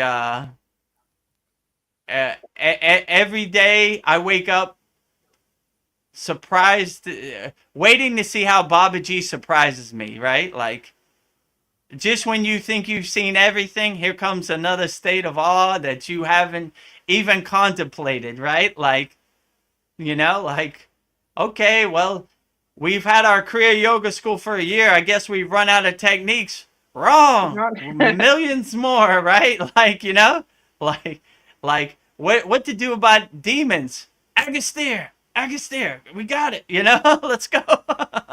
So, I how could I say? My whole day is filled with awe and vibrance and beauty and gratitude for all the beautiful things that are around me. Yeah, nature is the biggest source, everything in nature. True. I'm like an amateur astronomer, so I like, looking at the night sky. That's a cool yeah. thing to look at. Yeah, that's another thing. The stars. I go outside when it gets dark and I look up in the sky and I'm just in super awe, right? Like, look at this light show, right? So the stars, the moon, I mean, everything I'm in awe of for sure, right? Yeah. So if you really become aware of the beauty around you, then you really become in a state of awe, right? Most people in yoga, they say they're sleeping with their eyes open, but when you are awake with awareness, then it really becomes super vibrant for you. The nature and all the stuff you took for granted before, right? Like, most people aren't aware that there's a super light show right above their head. All they have to do is look up in the sky and they see a beautiful, awe-inspiring light show right there above their head. I mean, if you live in New York City or somewhere where they have heavy light pollution, maybe not as vibrant, but I could tell you in the Himalayan mountains, wow, no light pollution, super bright, sleeping under the stars light show. I can't think of anything better I ever saw in my life. Yeah. Yeah. Well, I guys, I'm gonna turn in. It's getting a little late here. Okay, Paul, thanks for joining us. I'm glad you got back home safe from the Philippines, and Thank you. maybe if we're lucky, we'll have you on our 57th class. Sounds good. yeah. All right. All Good right. night, guys. Good Good night, night. Paul. Sweet Take dreams. care. Namaste. Thank you. um Tibor says, "Hey guys, lagging a bit. What's happening? Put me up to speed." If you wanted to recap what we've been talking about. Well, About that's a being in a good state of awe. yeah. I'm always in a state of awe with nature. How to kill demons with Agastya's mantra japa, which we'll be given mantra diksha in this Saturday's class. So if you can't make it, T-board, watch the replay in a later class, because I think he Yeah. told me he couldn't come to Saturday's class because he works. But I said it's no problem. You just watch it back whenever you can. And Yeah, we talked about Jesus's tree. I think you'll like that, Tibor. oh yeah, Jesus' tree, Christ consciousness, and Kriya yoga. Why we love Jesus. And Yeah. what else am I missing? Gosh darn. Let me think. I don't know. I think that covers it because each thing we talked about at like 10 minutes each. But I don't know. We can. The great thing about these sat songs, you could watch them over and over again. Yeah, so we uplift the whole Satsang, where you could watch the whole. I don't know, what are we at? 3 hours right now? Almost 3.5. 3 hours 23. Three. You could watch the whole 3.5 hours on YouTube. Then we cut them up and make them daily, so you could rewatch each question, one per day. I had kind of an interesting thought. Like you are me and I am you and we're all one. But how can it's like two people can have the same exact experience, but they experience it totally different. Like like I go outside and I like the nice cool air, and then other person like it's freezing. I can't stand it. It's like we're the same, but we experiencing everything like differently. It's interesting.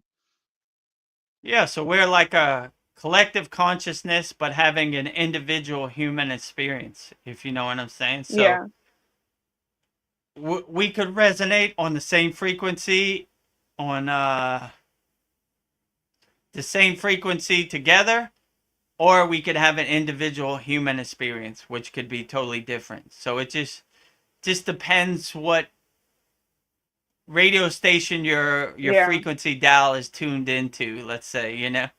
So my guru used to say, like,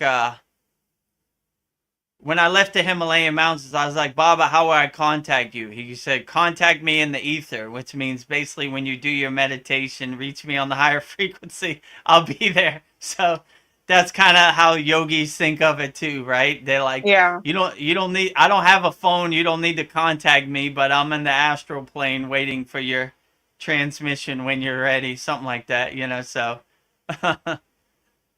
Yeah. What is time and space?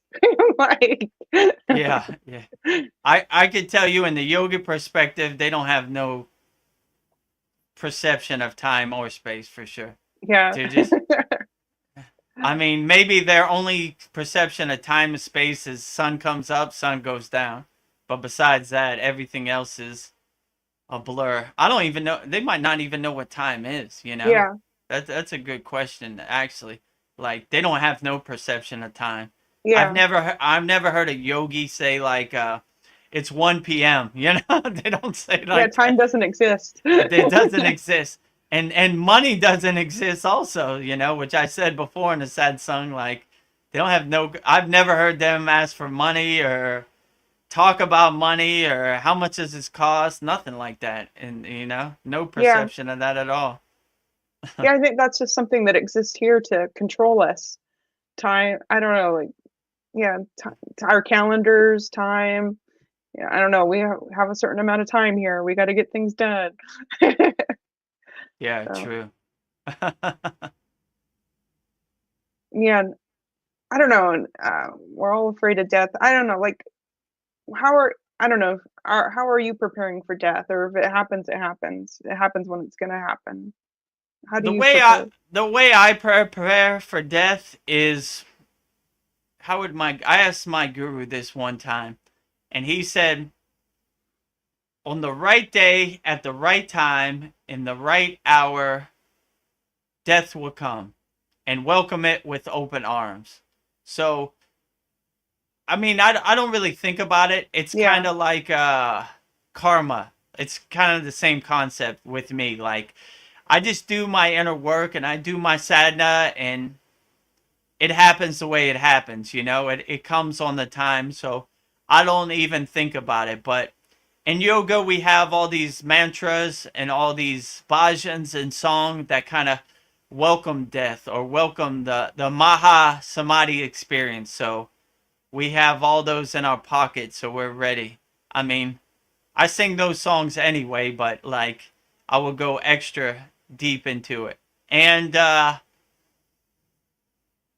could I say, like we have certain mantras that if someone in your family transcends, we send them along the way on the golden path. And let's say in my case in 2020 my father passed away, and I had the intuition to guide him on the path, and Babaji will pick him up and take him the rest of the way. Let's say it like that. So I say these mantras and these bhajans, these songs, to kind of melodically guide them on their journey, you know, like float Okay. them with their boat down the river. Let's say it like that. And you say them until you feel a click, right? So after, in my father's case, he wasn't too spiritual, so it took like, let's say, I don't know, I think it was 20 days before I felt the click. And once you feel the click, you don't do it no more. You're just like, okay, Oh wow. they've reached their destination, and the job has been done, right? So and the gratitude is there also, right? So if What a beautiful it way to go. yeah, I think it's a beautiful way to go. And I had Yeah. that. How could I say this without being mystical? Like, my father was cremated in Miami, Florida, Yeah. where we're from. So on the chimney of the cremation was a silhouette of Babaji sitting in the lotus position, which sounds mystical, but Oh I have a wow. picture of it somewhere, right? So Wow.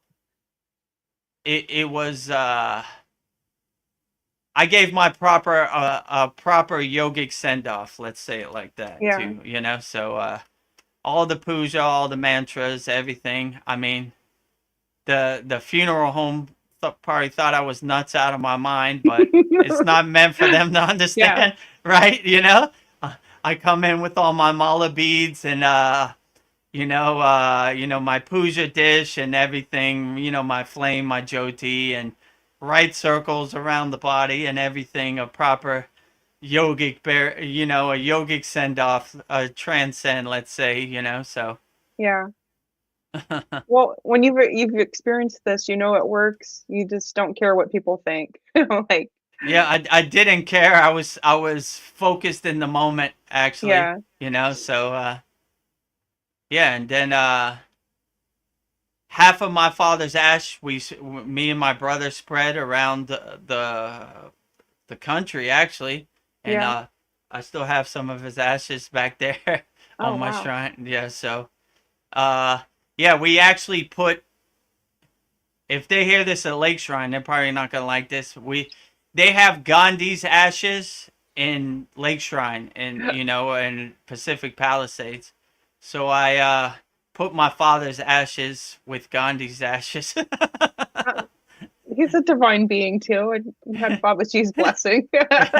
So I told my brother, if I pass away, give me the same send off, because this was Yeah. beautiful. And they have a lot of flowers and trees, so we buried it with the trees to nourish the trees, and in Lake Shrine also.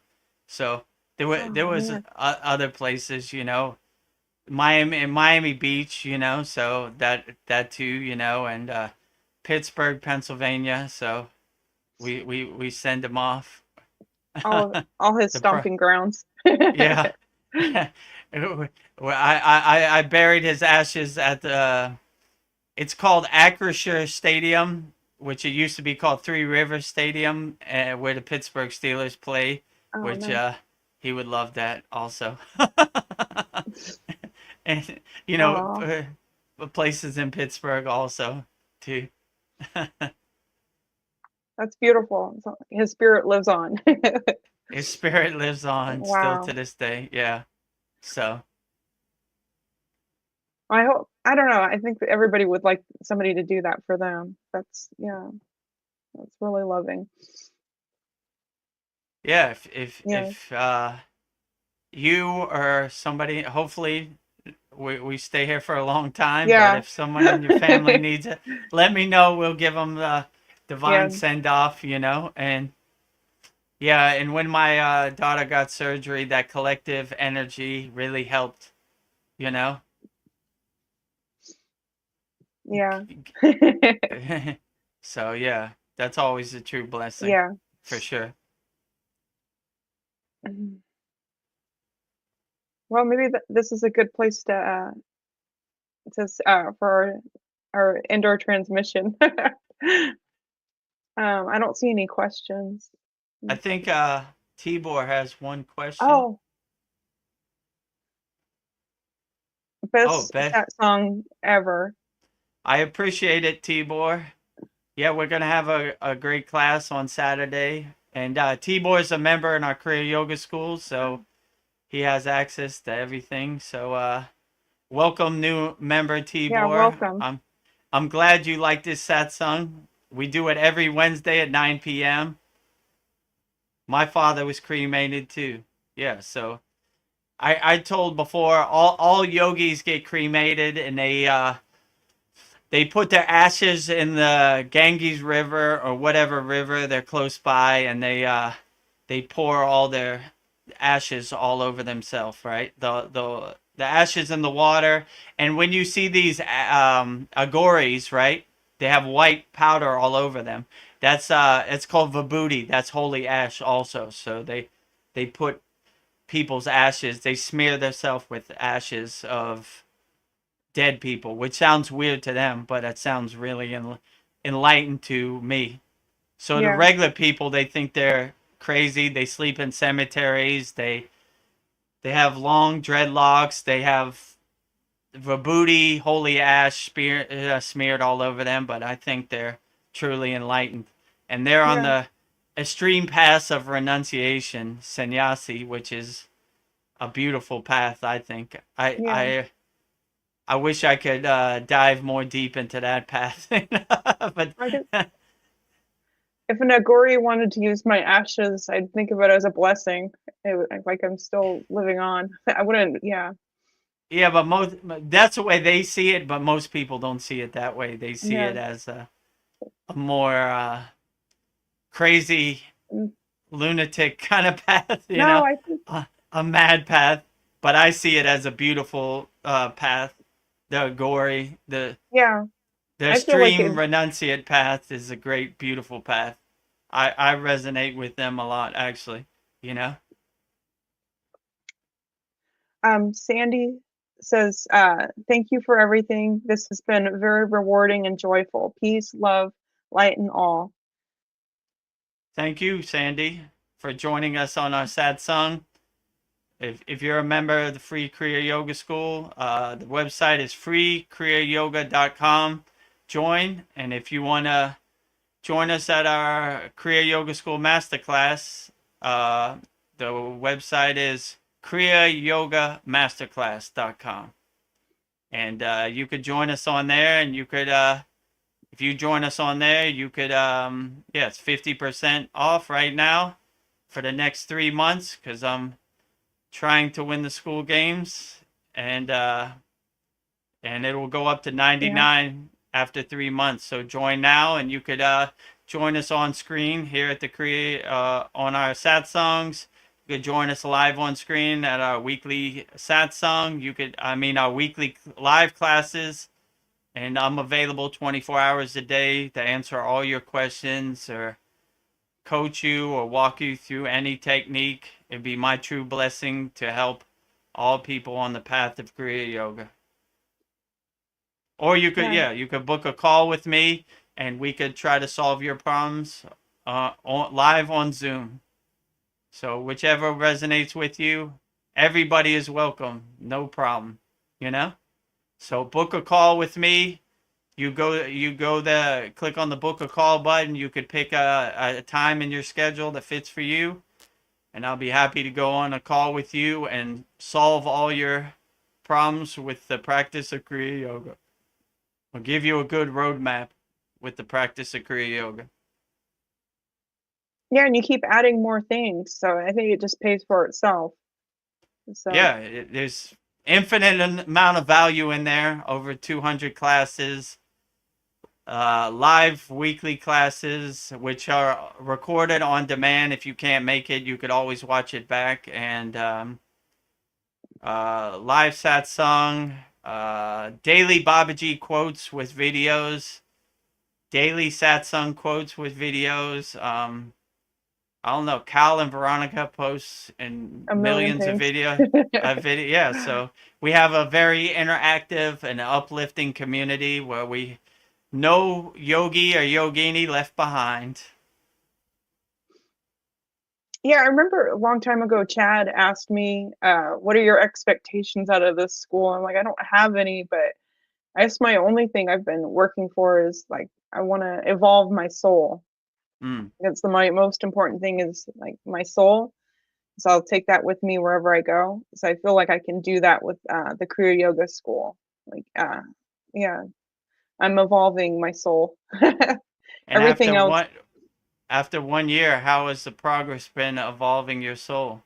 I don't even recognize myself. I feel Right, like night and day, right?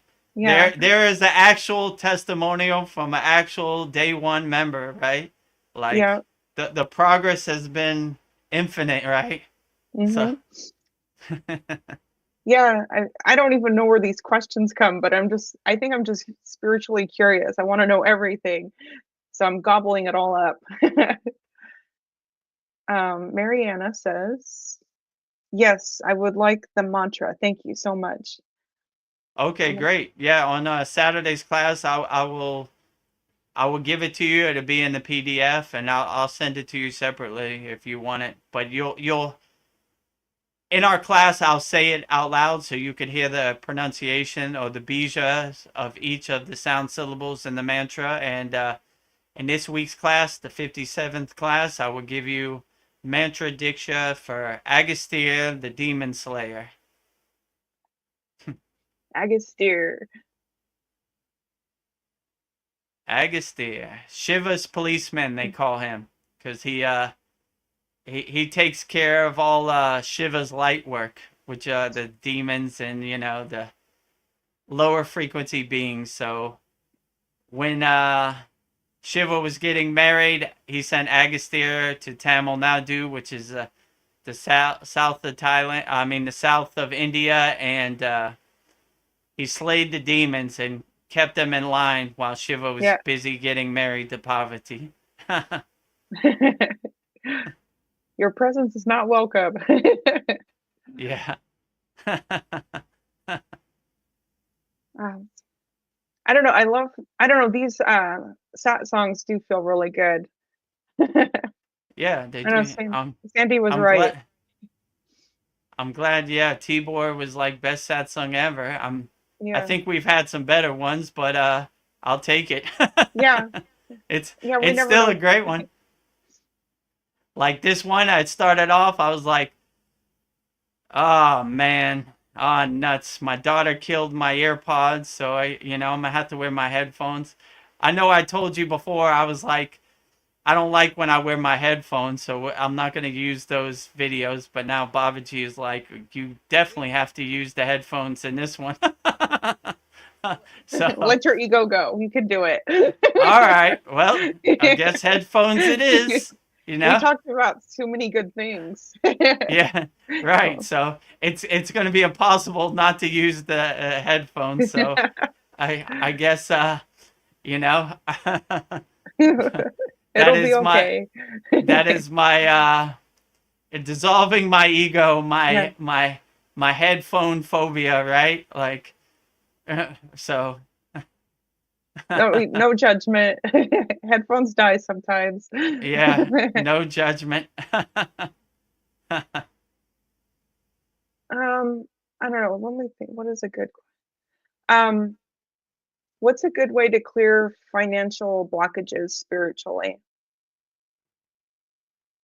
I would say, I mean, there's a number of different things, like say Lakshmi's mantra for sure. Lakshmi is the goddess of wealth and prosperity and abundance. So Lakshmi, mudra wise, we taught in our class Kubera mudra, which brings wealth and prosperity by doing the mudra Kubera, and just I wouldn't focus on the lack of not having money. I would just focus on the abundance of life that it presents you. My guru used to say, run towards money, money runs away from you, run away from money, money runs towards you. So these yogis have the perspective of they don't care about money. All their needs are kind of already provided for them. So they don't even talk about money. They don't think about money. And my guru would say, in the bank of Babaji, we're millionaires. But in the physical world, we still have our needs provided for us, so we're okay, And this is coming from a yogi that walked the sannyasi renunciate path, right? He basically walked all around India with just the clothes on his back and a couple rupees in his pockets. And that's basically what his book, Kailash and the Quest of Self, is about. So, so they don't really think about money too much. Yeah, no dirty money. No dirty money. And like I told the story before, Ramayana Maharishi, when he got to the place of his ashram, took all the rupees out of his pocket, threw it in the water. Say, I Yeah. never want to touch this dirty money again. And he sure enough got his wish. So, the greatest of all times, Ramayana Maharishi. You know, I see Cal post a lot of videos of him, and Yeah, he does. I like those videos. I was like, exactly, the greatest. And yeah, so Ramayana Maharishi is the greatest, you know. And he was initiated in the Kriya Yoga by Yogananda Paramahansa Yogananda himself, you know. So what better person to initiate you on the path of Kriya Yoga than Yogananda, for sure. And Yogananda also initiated Gandhi into the path of Kriya Yoga. So Oh, I didn't know that. Wow. yeah, that's why they have Gandhi's ashes in Lake Shrine in Oh. Pacific Palisades. Yeah, so he was a Kriya yogi also. So I think there's a chapter in autobiography of Yogi about it, Okay. I haven't gotten to that yet. or there should be some videos of it too. Like if you type in Gandhi, Yogananda, Ramayana, Maharishi, Yogananda, you should see some kind of black and white, you know, grainy 100-year-old video. Okay. But they still have some kind of documentation, or they have pictures or something, you know. I think they have some videos. Yeah, I like how do you Maharishi? Is that how do you say his name? Ramayana Maharishi. Maharishi. I don't think he just came into this world self-realized. I don't think he had a guru.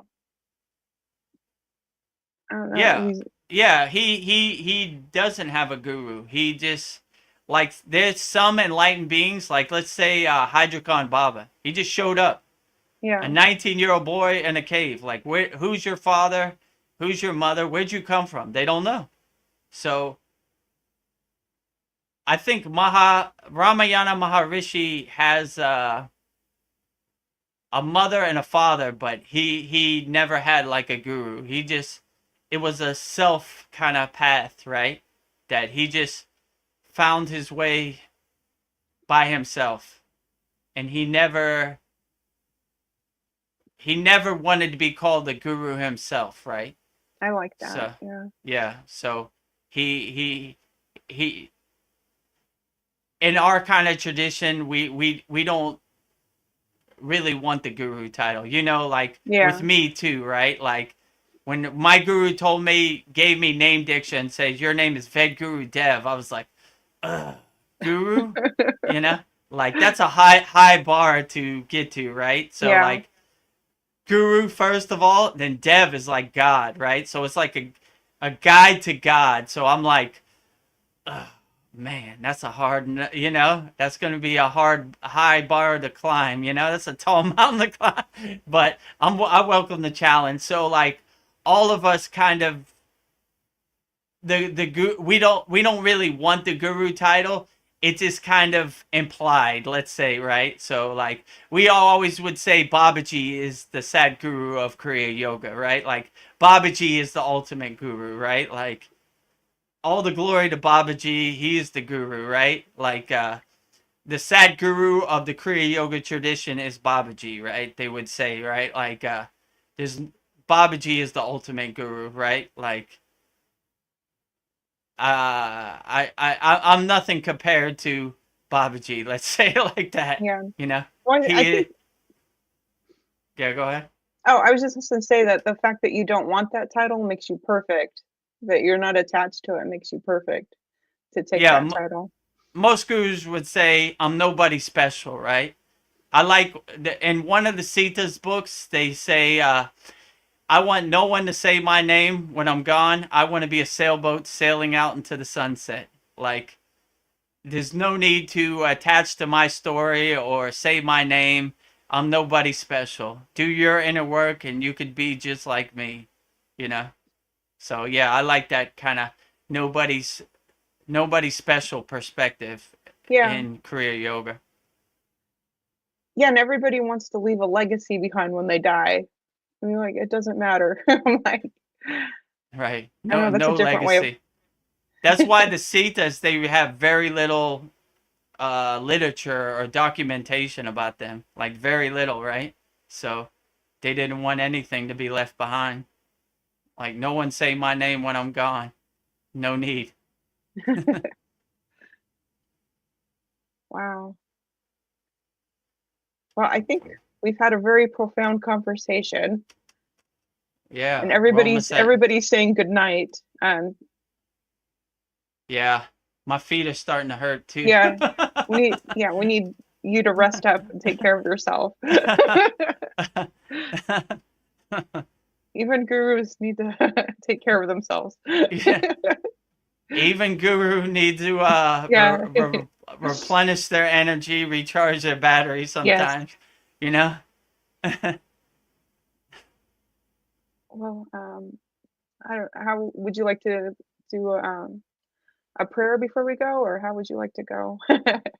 Yeah, I guess I'll say the Shanti mantra before we go. Okay. And yeah. So if you want to learn the practices of Kriya Yoga for free, go to freekriyayogamasterclass.com. That's our free Kriya Yoga school. It's absolutely free. You know, no strings attached. Go there. We have some introductory Kriya Yoga schools, beginner mini course. We have the Satsang we post on there. Veronica and Cal post numerous great videos per day. And if you want more one-on-one kind of coaching and you want me to walk the path with you and give you individual steps, then go to Kriya Yoga School Masterclass. You could book a call with me and we could try to solve your problems over the phone. And if you want, join the Kriya Yoga School. Kriya Yoga School Masterclass, 50% off for the next 3 months. $50 per month, $250 per year, and we'll get you on the path to permanent permanent happiness, higher consciousness, enlightenment. You know, and we'll do the best we can to get you where you need to be and solve all your problems through the practice of Kriya Yoga. So with that said, I will sing the Shanti Universal Peace Mantra, giving peace and love to all people all around the world. Om Shanti, Shanti, Shanti,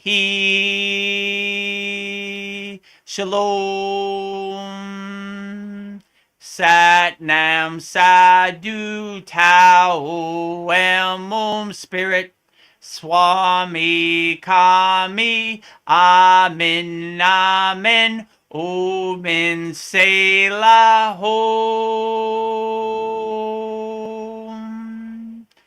Om.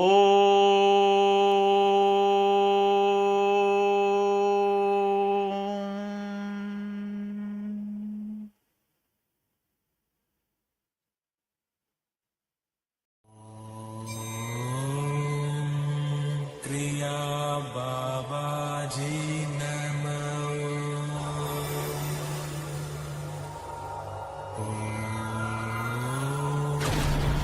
Kriya Babaji Namo.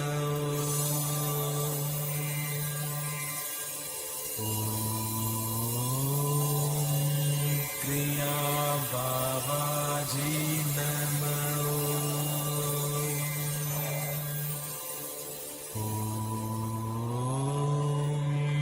Kriya Babaji Namo.